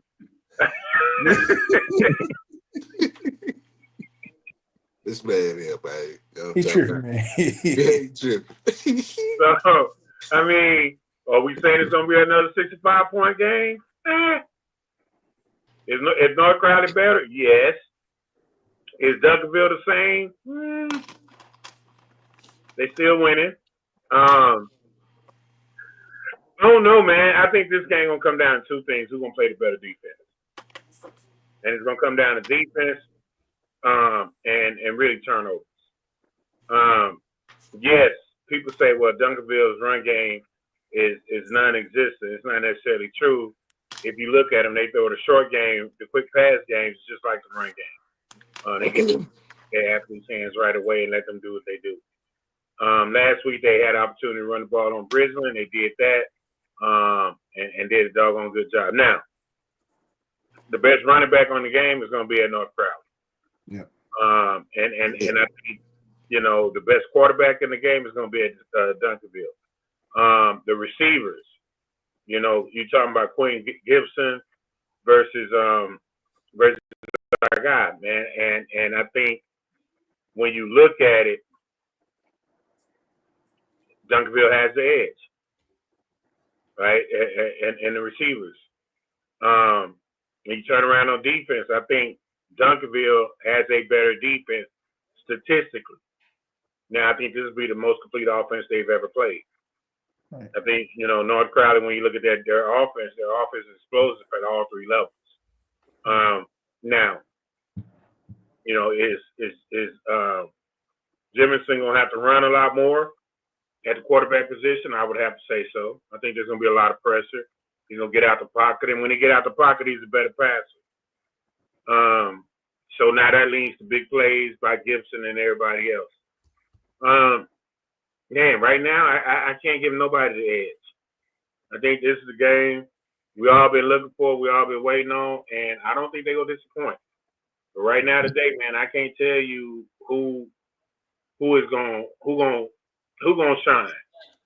It's gonna be a defensive game right now because both defense coordinators sitting in that room right now trying to figure out how life's gonna end for them right now. This is a tall task on both sides of the ball. Yeah. Okay, Lonzo, what you think, man? Is this the kind of game? This is the game we've been waiting for. Both teams took care of business, man. So how you see this matchup? You can give your prediction if you want. Of course, we give ours on wins, but if you want to give a winner, you can. How you see this matchup? Oh man, I agree. It will be a better game than last year. Let's say last year you had 2-9 for Duncanville.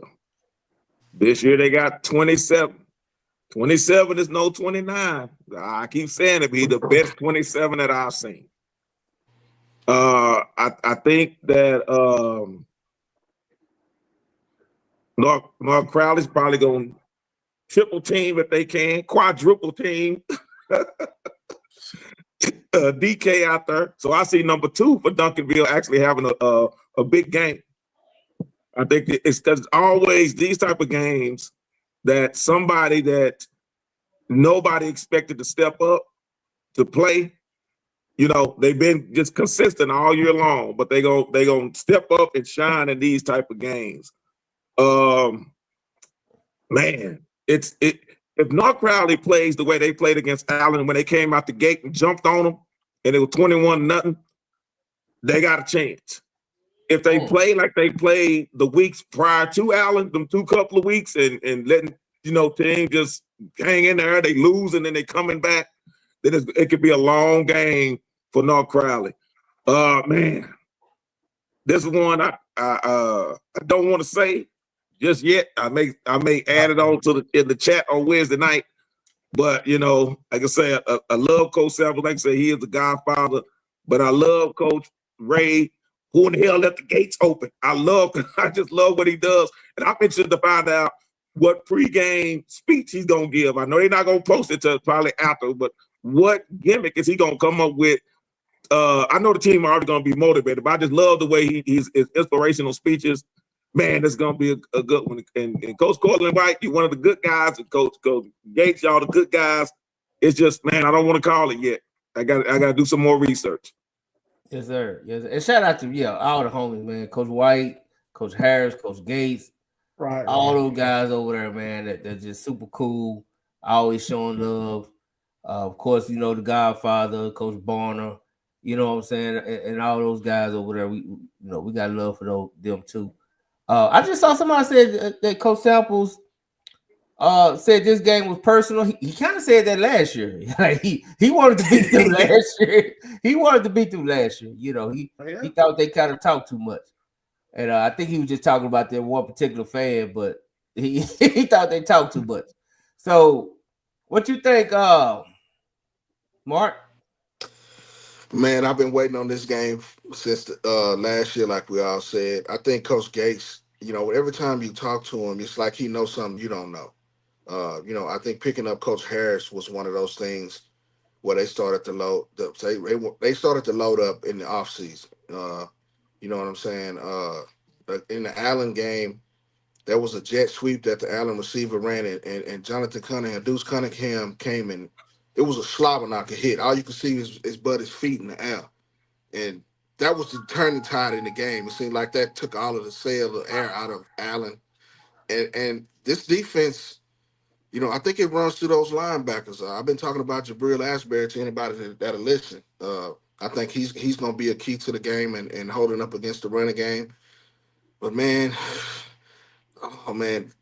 ever since Keelan's junior year, I think he started to play well. But this offseason, I had a chance to see him in person at camps, that Elite 11. And it just seemed like he started to elevate his game to another stratosphere. In my opinion, he's the best quarterback in the country. He playing at a high level, the way he spun it. I know y'all saw the play where he was going down to his knees and threw it. Like, he's doing some Evel Knievel type stuff with his whole skill set. It's like so developed and so far above everybody else in his competition lane. But when you got 3 guys that can go like Daniel Bray and Keontae Ingram and Cornelius Warren, you got a chance to win. And Quentin Gibson has been unconscious in his play. So it's a lot of things that have to go on. This hopefully the weather holds up where that's not a key to slowing things down as far as the passing game goes. And I think if it does have bad weather, that gives North Crowley an equalizer as far as, maybe Duncanville not passing as much. But this is going to be a game where, whoever wins the turnover battle is going to definitely be in front. I think that North Crowley's been tested, when the playoffs started that first half in Byron Nelson. They faced some adversity. They faced some adversity against Capel. They faced, in my opinion, the second best quarterback in the state, and Edward Griffin, and they held him in the second half. So they've proven that they can make adjustments. They got one of the best play callers in Eli Reinhardt, the OC over there, man. So this is the game. I hate that this can't be the state championship game because this is one of those games that you got to pull up, man. You got to see it with your own eyes. You can't listen to what everybody else say about it. You got to be in person for this. And Allen has enough seats in it to where it can hold 20,000 people. Is what I've been reading or what I was told is the reason they moved it out there. Yeah, so, easily. Yeah, easily they can hold 20,000. And I think you're gonna expect that crowd. It's just you're gonna have to be there early to get in there. You know what I'm saying? Right. But I think it's who makes the least turnovers. I don't think it's not many people in the country that can guard the Corey Moore one-on-one. He's just playing another level. But I think one thing about this game is Duncanville secondary doesn't get enough credit. I think that Tyron Polley, Javion Holiday, Braylon Edwards, and those guys. And Nehemiah Barner has been playing phenomenal this year. You know what I'm saying? I know he plays kind of like a rover outside linebacker. He's going to be that guy that's going to be shadowing and trying to stop Chris Jemison from getting loose in the pocket. I think last year we were all at that game, and the difference was Colin Simmons in January kind of closed in and didn't let Jemison get out and do his thing outside the pocket. But those guys are at UT, and they freshman All-Americans and things like that. So, now it's time for KJ Ford, Landon Barnes, and all those guys to step into that role and contain in this offense. So I think it's going to be a real close game. I can't wait. I've been waiting on this game for weeks. Anybody that asked me about it, I've been talking about it. So I can't wait. You know what I'm saying? This is one of those games you live for. Yeah. I'm gonna be honest. Like a couple questions about this game I want to pass along through the panel. Number one, if North Crowley win this game, and Ray Gates have beaten Mathis and Samples in the same year, B-Rise, do we have to pass the crown out west? Listen, I'm gonna say this. Only way we can pass the crown out west is he has to finish it off at AT&T Stadium. They said, that's only fair. Like I said, you beat, took her DFW, you got to, like I said, I think North Shore going to handle on Westlake. So you take care of, Duncanville, then North Shore. Oh, yeah. We got a new king. Hey, the King's definitely out west. Man, both of them. Can you imagine being the king of the South out west? Oh. Coach Carr. Yeah, I don't know about that. I think we'll say great job. You did your thing this year. You definitely consider one of the greatest. Up and coming. If he goes off and wins it.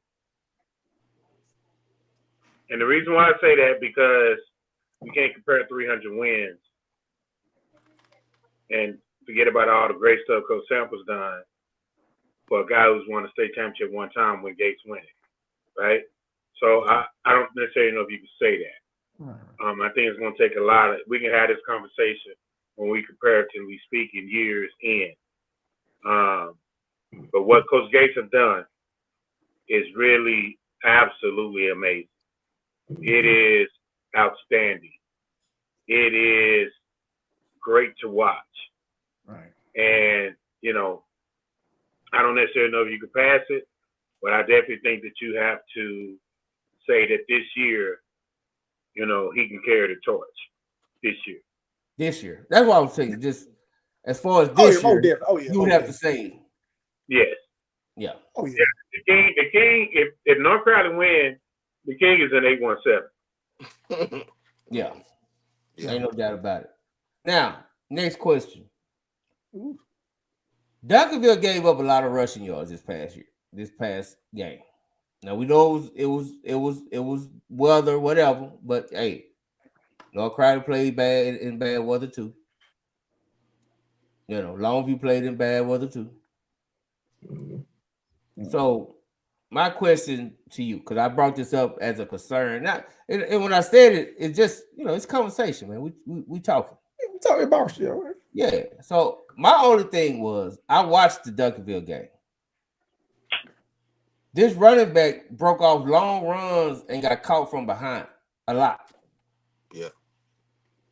What I meant when I said that would be a concern for me for Duncanville is you not catching Cornelius Warren, Daniel Bray, or Keontae Ingram from behind. No. So, is that a legit concern, Mark Henry? I think you have to look at it when, you know, I was listening to the show last night, so I went back and watched the game myself, and that kid's only a sophomore. He got something. You know what I mean? But I think that front seven is one of the best, you know, in the state. We talked about the secondary as well, but Bridgeland also had 2 Power 5 tackles on that offensive line as well. Right. One going to Oklahoma and one going to Texas A&M. So do North Crowley. Yeah, North Crowley got the same thing, and North Crowley's offensive line has gotten better each game. I watched them yesterday. You know, beat up a pretty good Allen defense that had been holding their own, and they gashed them on that first drive. You know, statement drives coming out is how you look at it. I mean, you got to look at, you know, when we was in Huntsville. When Sock played Huntsville, that first drive told the story to the game. So how these teams come out, you know, the first drive, I think is going to be evident in what's going to be, you know, happening going forward. You know, I think that, you know, Duncanville has played top tier talent, you know, offensive talent in their district. Waxahachie, you know, DeSoto, Lancaster's offense as well, and they've been tested, you know, and they've responded each time. You know, it's, you know, I think it's one of those things who comes out with the victory, you know, and that's what we all want to see. We want to see a great game between 2 great programs. I think that's one thing that people don't talk about a lot is these are programs, you know, programs that are built from the ground up. You know, Coach Gates hasn't lost a regular season game in 3 years since he's been there. That doesn't happen right out of the gate. You know, there's some talent there that was left over from when the Mesquite Horn coach left. Those kids were there, but he's also built a program on that. Coach Samples has built programs everywhere he's been. He's a Hall of Famer for a reason. And they only had one losing season, I think, when he first got there. And ever since then, they've been building. And the thing about both of these programs is they build from the middle school. You know, we've all been to these middle school games over there in Duncanville and DeSoto and North Crowley, and seeing the talent that they have coming. These programs are going to be here for the next few years. Yeah. And I agree. I just think I just thought that was a little bit of a concern. B-Rod, did you answer that? Do you think that's a concern? Because I remember you just said, hey, you win 31-13. It ain't no concern. It don't matter if Mike Allstott ran for damn near 300 yards. But okay, David, let me give you this analysis right here. Let me give you this analysis. When Georgia Tech play, right? When Georgia Tech play Georgia, and whatever's going, you see Georgia Tech has 200, 300 some yards of rushing. Do you think Georgia defense just didn't hold up? I just think it just like I said, they think about Bridgeland had a fullback, so they just a run heavy team. But that is a concern though. Like I said, if there had been a running back with some speed, those are 3 touchdowns. I see what you're saying. You're right. I see what you're saying with that. But I will say, that is. But I will say, but for them to give up 13 points is that's a bend don't break. But you're right. If a running back with some wheels, you're right. I did know it is a concern. You're right on that part. But I was just concerned. I was just saying that, you play like Longview. DeSoto gave up 50 points. That's a different story. But you go, hey, they gonna have 200, 300, 400 yards rushing. You see what I'm saying? That's all. That's what I was getting at, J Mac. Okay. No, I mean, I see what you say. And like I said, I'm not even saying that they're gonna do it because we don't know, right? I can't even predict it. I do know Cornelius Warren don't need a whole lot of room. If you watch them play, Cornelius Warren, he only need, he I don't know if they played a running back like him this year. Willow, Mark. Can y'all think if Duncanville played a running back like Cornelius Warren? What they did do, J-Man, what they did do is they practiced. They practiced against him last year. Tiger ain't like Cornelius though. Different skill set, but I'm talking about as far as the impact that he had with his team. Now, DeSoto did some good things in the run game. They just couldn't capitalize and win the whole game. And Keldon Ryan did make some plays with his feet in that game. Well, all right. I'm gonna say this, and this might offend some people, and I'm not here to. It's just my thought. Okay, just strictly my thought. I think Cornelius Warren is a better back because they both run hard. They both were in between the tackles, but Cornelius has game-breaking speed. You know what I mean? So he can pop them long ones and go the distance. And I think that's the difference where you separate them two. I think at the quarterback position, Jemison is a better athlete. He's a better runner. He's a better improviser. He can get on the edge of a defense and make plays. I think DeSoto, when you look at them, they didn't have that playmaking quality at that quarterback position. So when you look at North Crowley, to me, they have a complete offense from the.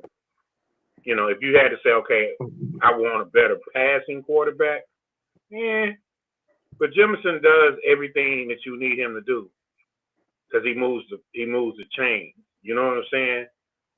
But he's a winner, right? So offensive line, they match up. The running back will be Jemison. Cornelius Warren will be the best running back on that field. Right. And it's just like DeCorey Moore will be the best wide receiver on that field. Keelan Russell will be the best quarterback on that field.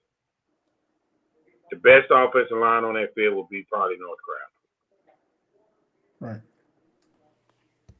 Okay. Right. So. Go ahead. But no, go ahead. I'm sorry. No. Finish out what you were saying. I was just gonna go take it to Alonzo, Nick. Go ahead. No. Go ahead. You can go to Alonzo. That's all. No, you were rolling, Coach. Go ahead. He was just taking a breath. I just think that when you look at North Crowley offense, they have a complete offense, and I think the one thing that people always kind of forget about with Coach Gates is he was in that Cedar Hill, DeSoto, Duncanville district for years. Right. So he's built that team to be able to compete in that type of district because he knew that's where he was going to have to play teams coming out of that district in order to advance to the state championship. He went in with that type of mindset because he knew going to state he had to go through them guys. Yeah, and so he built the team to be able to compete. And I think, again, when you look at now their defense, Duncanville's defense and what Coach Bonner's doing over there is what Duncanville has always been. Now the problem is again, when you get into these type of games, you have to start taking into consideration, just like DeSoto, what's this weather going to be like? Right. How much are we going to be able to run the ball? And it does. And here's the other thing: as long as you got DeCorey Moore and Keelan Russell, anything can happen. Because DeCorey Moore got the ability to take a 5-yard out do we lose him? And take it to the house. But then again, so does North Crowley with Gibson. Yep. You see what I'm saying? Like there is these teams are very much evenly matched. And you have to say, okay, one is a two-time defending state champion. One has the greatest coach in Texas high school football. And then the other one is the up-and-comer. You know, he got next. Yeah. So it's one of them things, man. Anything can go wrong any kind of way, one way or another. It's gonna have to me. It's just gonna come down to what defense can adjust in the second half. Yeah. What offense can adjust in the second half, and who's gonna be able to control the line of scrimmage? Because as much as we talk about North Carolina offense, Duncanville's defensive line is just good. They just don't have those names that you look for, but they are very good. Don't get it twisted. Yeah, and yes, we can talk about those runs. Maybe that's something they need to show up going into next week. Well, it is. Alonzo, I'll get you real quick. He said somebody was talking about the cornerback Fulbright. I do think that's going to be a fun matchup watching him against DeCorian. I do not think he's going to play DeCorian one-on-one. No, he ain't. But if he do, that's going to be fun. That's all I'm going to say. They got some guys on defense too. Aaron Bradshaw. You know, you mentioned Fulbright. You know, that number 8 is a hell of a safety, dog. I love that cat. He's only a junior. Yeah, I love that cat. That's a P4 coming down. Right. Yeah, he coming down. Yeah. I do. I like him. Tussin, what yes, you got, sir. Pastor? What you got, Pastor? That's what I was just gonna say. You know, Fulbright and I said we leaving out on both sides of the ball, the secondaries, because you really have some D1 caliber corners and safeties on both sides of the ball. But Fulbright, yeah, it's gonna be that's gonna be nice. That's why I said it's gonna be a safety over the top. There's no way that they are going to let DK just run. They're not going to do that. That's why I said number 2 is going to have a good Gibson for that matter. Or Quentin Gibson. Yeah, on the other side. Yeah, that's why I said on the other side. You know, they're not going to just have them out there and put them in no ISO situations, man, because it's going to be a long day. It's going to be some Tecmo Bowl type football going on there, man. Back in the day when you got what was that when they had when Bo Jackson just went over everybody? That's where it's gonna be, man. You can't. You're not gonna be able to do that. But I agree that I don't think we talk enough about North Crowley's D line. I don't think we talk enough in the trenches. That's why I said I respect what Coach Carr does and his insight, because we talk about the skill players a lot. But I don't really think we delve deep enough into what's going on in the trenches. And this time of the year, when the weather is not favorable and people are dealing with nagging injuries and aches and pains, that's going to really be the tale of the tape. So he said, I say overall, and I know, people don't really look at North Crowley's quarterback in the same echelon as Russell, but I agree with Coach Carr that, man, just the overall athletic ability, man, he's going to be hard to stop, man. He really is going to be hard to stop. So that's why I said it's hard for me to come out here and say who's going to take it, because I know I know North Crowley is still what happened last year left a bitter taste in their mouth. And those young men have grown up a lot since last year. Coach Gates is right, and like I said, gets back, man. They got a dynamic coaching staff over there. And I didn't mention purposely one of the good guys, because there are some positions up this way that I'm gonna say that for later. But anyway, I really think that it's gonna be better than what people think, and I think we're gonna see a lot of good football coming down to it. I know people are in the chat saying it's gonna be 45-21 and all that kind. I don't see that type of score. I could be wrong, and I'll come back. I'll be the first to say that I'm wrong, and I won't disappear on y'all I will say that I'm wrong, but I don't see it being no 45. Yeah, I don't see it being no 4 and 5 score game like that. I don't. Same thing, Alonzo about DeSoto. And they got 50. I didn't never think it was going to be a 50-point game. But well, not in our view anyway. Right, I didn't see that one coming. But yeah. I will say this. You didn't just yet. I don't know, man. You and Lamont kind of both disappeared after y'all losses, man. I know you had family. J-Mac, can you clear that up, man? Because I did send J-Mac a message, and I didn't see that he wanted me on the show. He asked me to be on the show, and I didn't see it because my family came in, and my phone was upstairs. I would have been on, but I was listening to the show. Actually, I had it on my big screen TV, and I didn't have my phone. I would have been on. I'm not gonna run and hide. Hold on. I got you, man. I mean, because Lamont wanted to whisper in J-Mac here too, so I got it. But carry on, J-Mac. Hey, man. Look, I'll see you Tuesday night, Coach. I got you Tuesday. Alonzo did, and I did send Alonzo the link. He did send it back, said he had family. Hey, man, it was Thanksgiving holiday, so let's not give him too much slack. My next question for y'all: will Duncanville play North Crowley wide receiver Q Gibson 1-on-1 with DeCourt? Will we see that? I would love to see that. Well, Corey already said he playing defense. He's been talking about it, so I'd love to see that. I'd love to see that. That's a matchup. That's a matchup I want to see. I think it's only one DB that can cover DeCorian, and that's DeCorian.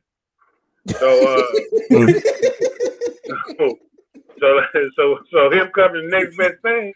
I love to see that. Oh man, what you think, B-Rod? Man, what was the question again? Oh Lord. He said, "Will Corey cover Q Gibson?" Oh man, I think he will, but I think he will cover more one-on-one. But I think he still will have safety help over top. Even if so you think when DeCorian line up on Q number 6 for North Crowley, we got the 1-6 matchup. I ain't gonna lie. I think the first time we see DeCorian go out there and walk up on Q, and I think the crowd gonna probably erupt. I'm be honest. I think that's gonna be like the first round of a boxing match when they first get up at their stools and walk. I think you're gonna hear a big roar from the crowd because that's a matchup I think everybody's gonna want to see. Every camera in the stadium will be flickering. Every camera. Yes. Travis Hunter. Yeah, that's gonna be something it's gonna be a moment. All we don't need no legal procedure or no jumping outside to mess it up. You know what I'm saying?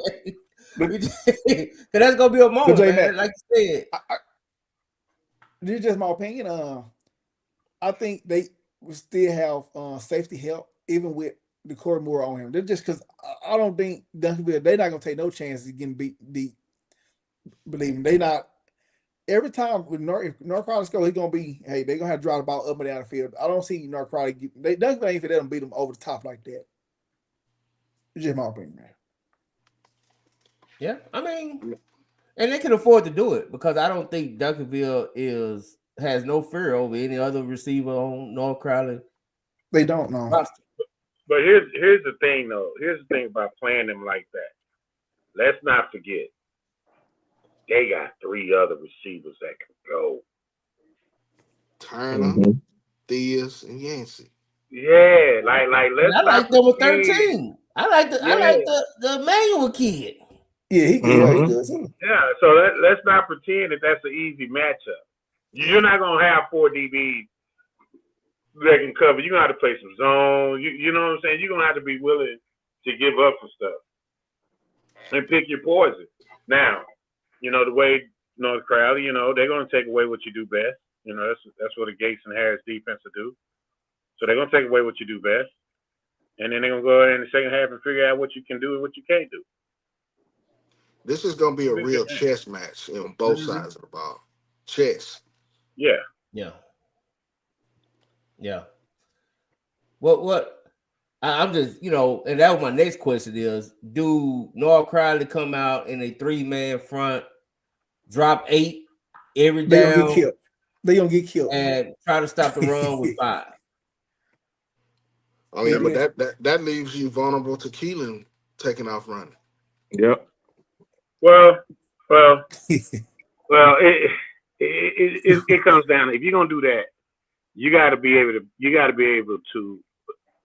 They're never your run fits and your pass fits are different. Two different So if things. they're in the form of drop 8, I mean, you say 5 in the box, but it's really not, because you still got overhangs, you still got an alley player, you still got guys that fit, based on the coverage that you run.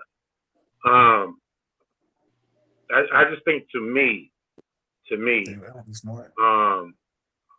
man, you got to run the ball.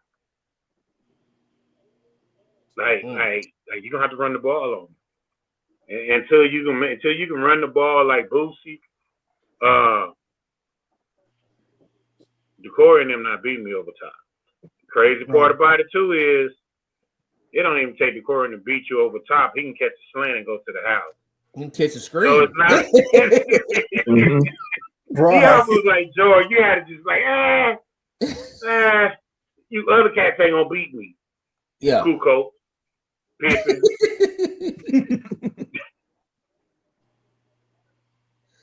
Hey man,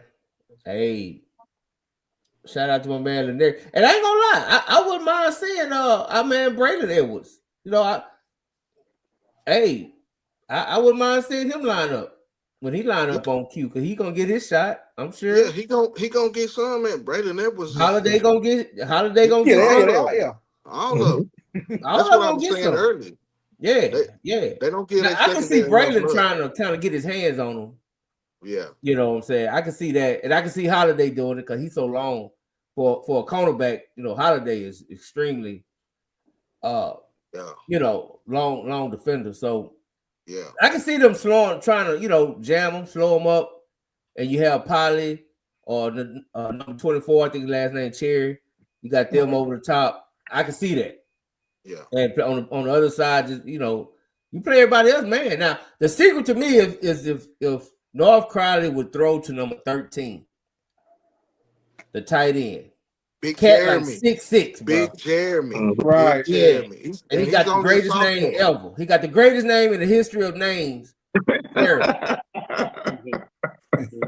Hey, Throw it to he's Jeremy. only Free 27. Jeremy. And he can go. He can go. That's crazy. That's crazy because that's that Pat Prime team that went to Youth Nationals. Yes. You know what I'm saying? YNCF. Yep.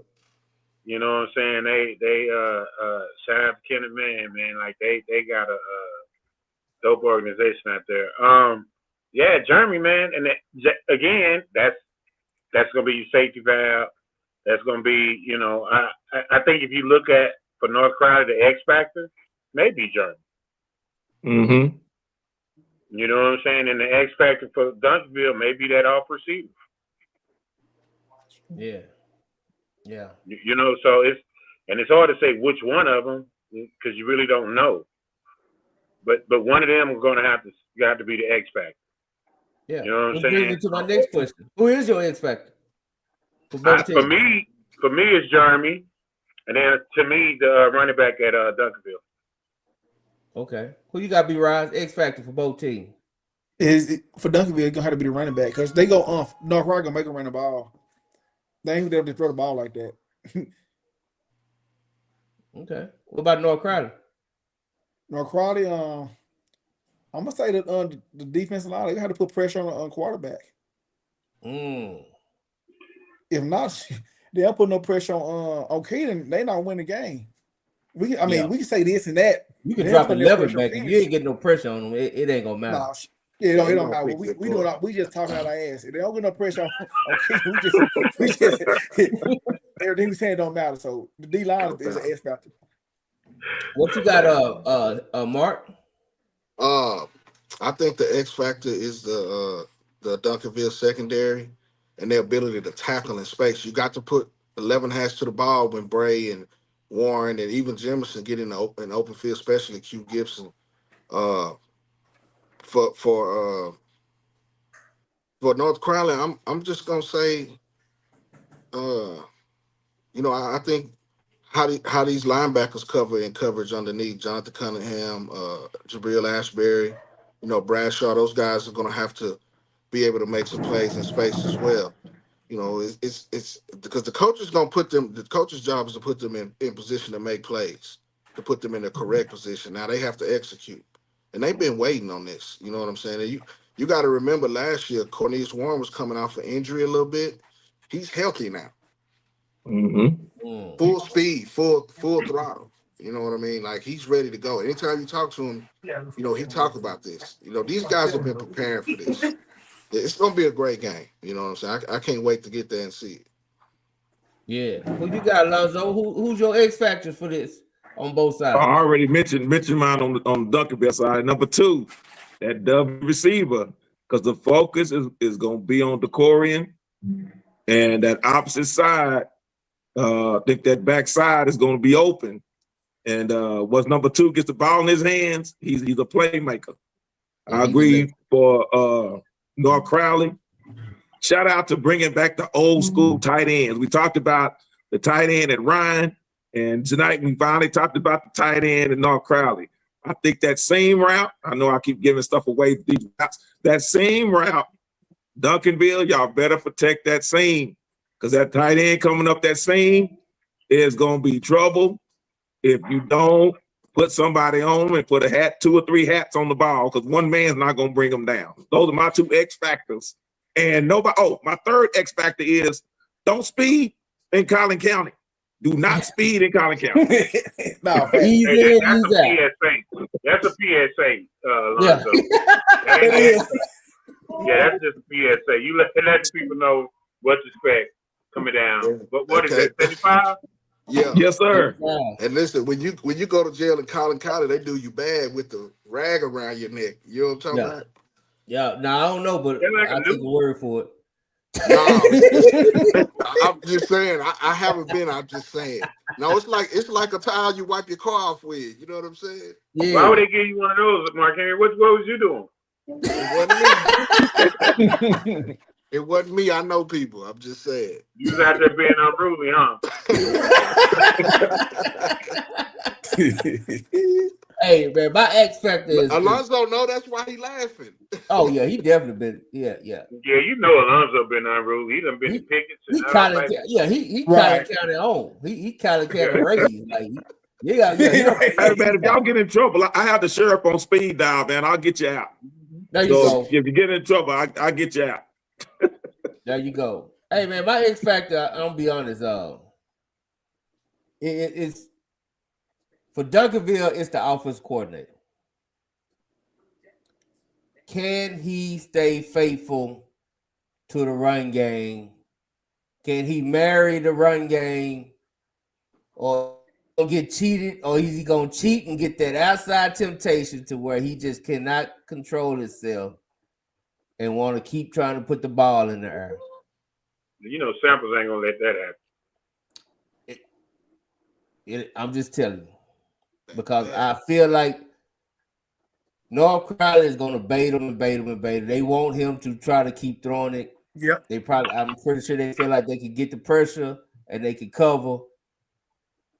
They're going to give up the 3-4 yards in a cloud of dust, man. I'm telling you, they're going to be able to get the 3-4 yards in a cloud of dust. Can Duncanville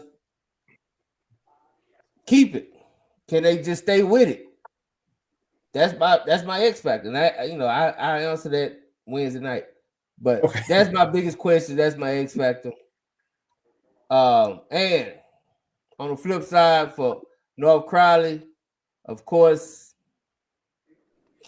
I think the X factor is the running back, the Cornelius Warren, or can they get him enough touches to really affect and control the game? I think he will be. I think they're gonna be. Duncanville is gonna probably. I ain't gonna say take Q out the game, but I do think they can limit what he's gonna do. Right. And when that being said, that means you're gonna have to hand the ball off to number one. You're gonna throw the ball to number one.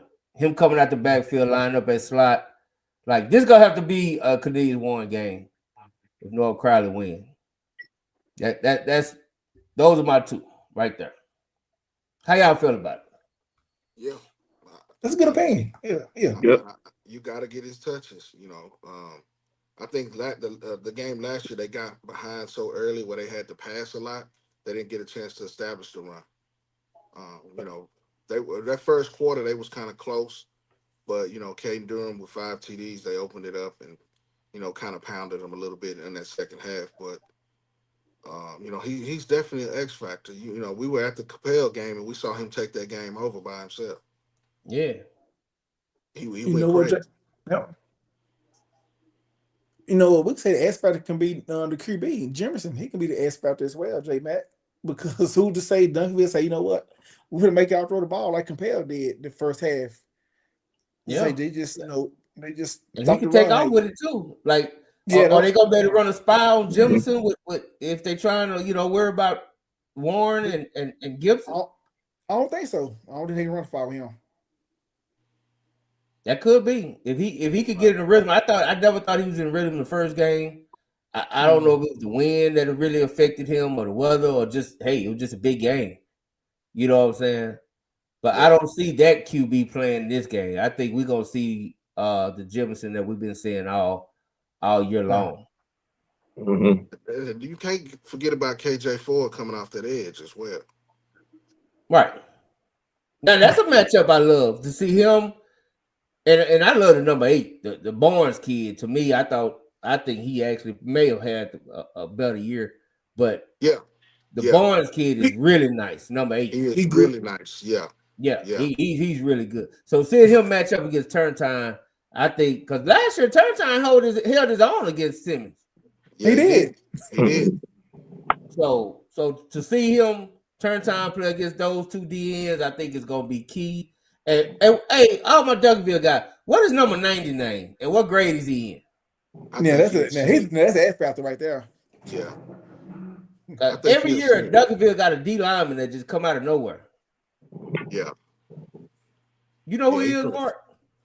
Oh, I can't think of his name. I know you're talking about. He playing that kind of 3 technique role. Yeah, like he was. I mean, he was like the main guy at the DeSoto game. Soto game, yeah. There was so much going on. I didn't get a chance to talk to him, but he was on my list of people to talk to. But once Coach Sam shut the interviews down, it's over with. Everybody, let's go. When he say let's go, it's over with. Yeah, it's over. Ain't nobody talking. Ain't nobody talking no more. You know what I'm saying? I guess even their fans don't even know his name. Somebody give me number 90 name and grade. I want to know, man. That guy is really good. Willow, what you got on our way out? That's what we got on the way out. We on the way out? Let's go out. Here's what I got. Oh, okay. Barner put it in there. There it is. Dylan Williams. Yeah. This is what I got, man. What grade is Barner? It's senior, I think. He's a senior? Man. Go ahead, Willow. I'm sorry. Oh, no, it's okay. You got everything you needed? He a junior. Oh, that's junior. gonna be number 11 for next year. Okay. Yeah. Damn, he coming. Yeah, he come. He's nice, man. He's nice. Was that the D tackle or DN? That's the D tackle, number 90. Yeah. Oh, that's the dude that we saw that was a freshman that year when we was out there. Is that him? Yeah. No. You talking about number 10? This the guy that DeSoto game that just to me just came out of nowhere, man. He was like a little fire hydrant, man. They couldn't move that kid. Yeah, they couldn't. But no, man, what I got, man, J-Mac, is simple, man. At the end of the day, this past weekend, showed us a lot, right? It cemented what we thought Sock was. We had a dark horse come out in Longview who really, for somehow, I don't know how they managed to flip it to where they said DeSoto, that they were scared of DeSoto. But they came out, played a a tremendous game. And then, you got to go back to Southlake, being able to, create an offense to allow them to be successful without losing their 2 running backs. Nobody would expect them to be here without those guys, right? But I think, at the end of the day, man, we looking at this North Crowley, and we looking at this Duncanville game, and we looking at Sauk and Argyle, and then you looking at Longview and Southlake. You got 3 games on the course of the weekend. That's going to be a tremendous weekend for Texas high school football. And for the Metroplex, you got Friday night, you got Sauk and Argyle at SMU. You come back to SMU the next day, you got Longview and Southlake. Oh, by the way, if you don't want to go to that one, let's drive out to Allen and watch North Crowley and Duncanville. I think for these kids and these coaches to be here, it's hats off to them.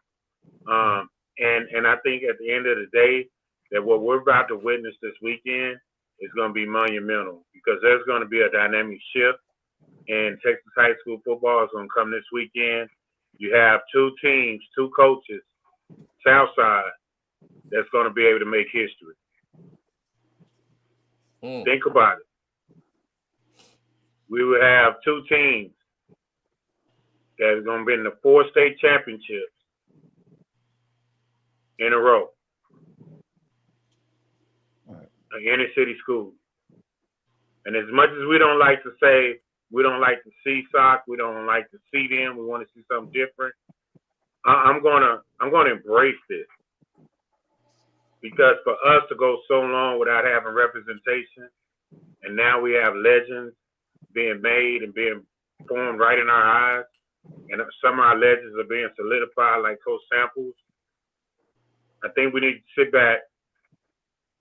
I think we need to really enjoy this, because we have 3 black head coaches that have an opportunity to punch their ticket to state. And to me, as a coach, being able to watch people that you admire, watch people that you have seen and grown and built relationships with, to be successful and to win, I think it goes back to what we all say. At the end of the day, man, at the end of the day, we want what's best for our community, and we want what's best for our kids. And as much as we joke and laugh and high side all the time, right now we got an opportunity to embrace this Metroplex. So I encourage everybody to get out. Go watch the Sauk and Argyle game. Go watch the North Crowley and Duncanville game. But also go watch Southlake and Longview. They never played each other. It's going to be a monumental day. And, you might catch a concert at the same time, because Boots is still running. So, breaking news. Boots just scored. Hey, man. Hey, man. Good stuff, Willow. B-Rise, what you got on our way out? I'm out, fellas. Hey, Pounce, I'm gonna be last, but I'll save you for next to last. Mark Henry, what you got, man? What's your closing thoughts, man? Your closing arguments, man. This is a great weekend. This is a semifinal weekend. Yeah. We know you cover a little bit of the whole state of Texas, but just what's your final thoughts, man, going on this weekend? Man, I've been waiting for this week all the whole season. I've seen both teams several times. So I kind of got an idea of what I think might happen, but just it's unpredictable, man. At this time of year, everybody in the 5th round, or really when it starts from the 3rd round up, is a very good team. They have the coaching staffs that got them there. This is high level football, like Coach Carr always said, he hate bad football. We're not gonna see bad football. This is high level football, and if you know anything about Texas high school football, this is what we live for. This is our early Christmas present, and I can't wait. I've been waiting for a few weeks for this one. Just how you kind of peeking at your Christmas presents, you shaking them trying to see what's in there, but you don't know what's there. Man, I've been hoping both teams skate by. It looked bleak. At some of these games, that they might not make it, but now it's here. You know, it's time to lock up and lock in. Man, they me more redo mine now. Man. Don't worry about it, B-Rod. You're all right. Just hang in there, man. Just hang in there. Listen. Oh, and by the way, J-Mac, you one game away, baby. Uh-oh. You one game away. One. Weekend. I'm glad I'm one of the games, man. So you one pick away, J-Mac. Yeah, we going down to the finals. I can tell you that. This going down to the finals. It's already popping. Willow will be living booty. Why? Why? Listen. I can't be living booty, J-Man. Nobody expected me to be here. There you go. You're the one that went 30-0. I think you living booty, sir. Lonzo, what you got? Oh man, still Will been going in the paint tonight. Well, last couple of nights he been going in the paint. He been in his bag ever since that last emergency show when he kind of took a couple of nights off. He been in his bag. Man. Go ahead, Lonzo.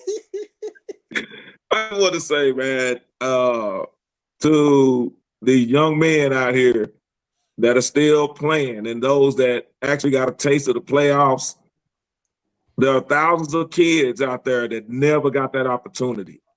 Don't ever take it for granted. These are the best years of your life. I know you hear people say that all the time, but I'm telling you, these are the best. You're going to reflect. You're going to have friendships that are going to last lifetimes. Reflect on that. Don't get so caught up in the hype of what outsiders and fans and parents and boosters and everybody else is saying. Just continue to enjoy each other and love each other. And shout out to these stadiums that are opening up. They didn't have to, because I stay in the shadow of a brand new stadium that's never seen a playoff game. They could have been hosting some games and haven't. So, yeah. But I want to say shout out to them and shout out to the teams that were on the wrong side of the final score this week, but they actually did it with class. Shout out to Alito for doing what they did with class. Stock down to Allen. I heard the tape. That's why y'all lost one of the best quarterbacks that y'all had since Kyler Murray, behind that same stuff that y'all still doing, Allen. And I'm serious when I say be careful. And Allen, when y'all coming, 817 Duncanville, be careful when y'all come to Allen. Allen is Allen. It is what it is. So shout out to them, shout out to the teams, and shout out to my man Lamb Booty of the Week. I still love him, even though he's upset with me.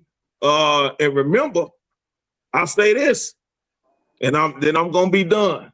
J-Mac, B-Rise, Coach Still, Will, Marky Mark. Just like that, he was gone.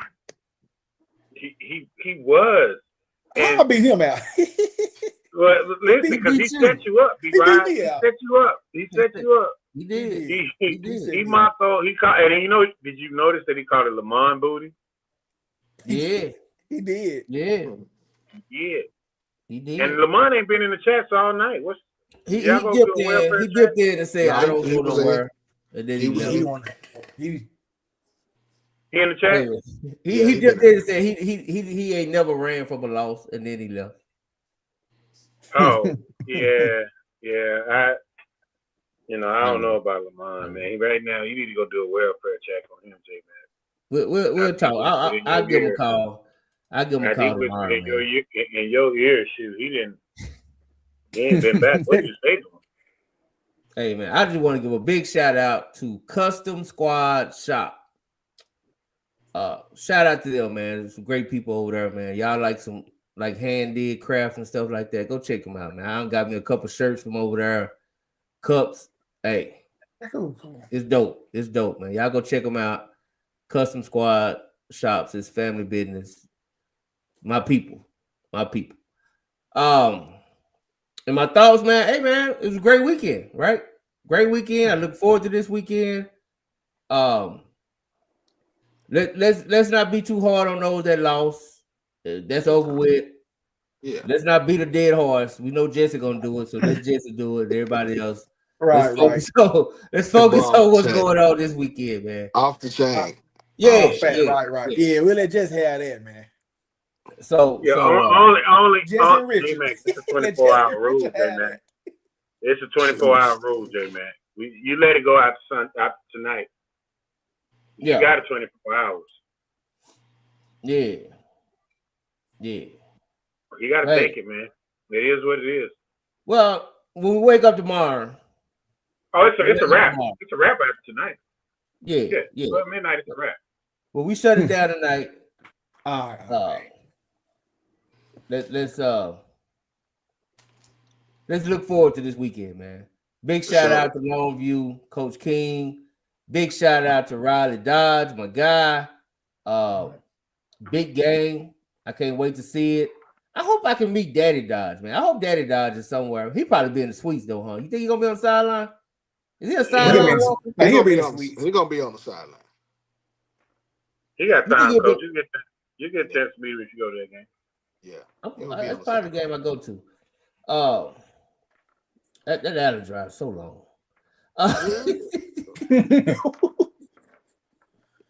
It's so long. Yeah. But you can go to the outlet while you're out there. Huh? You can go to the outlet while you're out there. No. Yeah. Buy a couple t-shirt. Yeah, and then J-Man, they got B Ride. They got a little wing spot out there. They do. Well, you sure trying to convince me, Coach. Look at it. He said Wayne. Look at it. Boy, you see how Coach do me. I'm just touching your sensitive spots. Say do me more. Already. Hey, it is what it is, man. We got to go to one of them, man. Already. Appreciate all you guys, man. Everybody in the chat. You know what? Shout out to the chat, man. Y'all behave tonight, man. Shout out to the chat. Shout out to the chat. The chat be on fire. It's one reason people watch the show. They have really grown up. Yeah. Man, they out train last week, boy. Well, rightfully so. They was on train. Cowboy Spit podcast, man. Y'all go check out Cowboy Spit. I'm gonna check you out, Cowboy Spit podcast. Oh, yes, sir. Say what you found out. Let's check him out, man. Shout out to him. Yeah. Hey, man, y'all ready? Are y'all ready for this weekend? We'll talk about it some more wins. We're gonna talk about it all week. The Cliff. Hey, great interviews, Coach Carr, by the way. Well, thank you. Oh, you did? Yeah, sure. They was dope. You know what I'm saying? Todd said, by 40. He did. Shout out Coach Todd, man. Yeah, shout out to Coach Ward, too, man. That was dope. Yeah, man. Y'all ready? Hey, man, we go. Man, appreciate the #1 podcast in the DFW, the Dub, coming through. They always showing love. And my man always showing love. You know what I'm saying? Shout out to Coach Gates. Shout out to the Gates, man. Hey, that's gonna be a hard one to pick, though, Jay. Coach White, I know, man. Man. I'm gonna go to drafts for that pick. I'm gonna go to drafts before I make my I'm gonna go to drafts before I make a pick. Well, we definitely gonna get your pick on the first time every time. Man, for sure. B-Rise, you gotta make sure you got some good picks, B-Rise, because it's all I know, man. I know, but y'all gotta be ready. Hey, man, love y'all, brothers. All right, love y'all, man. Be safe. Watch this.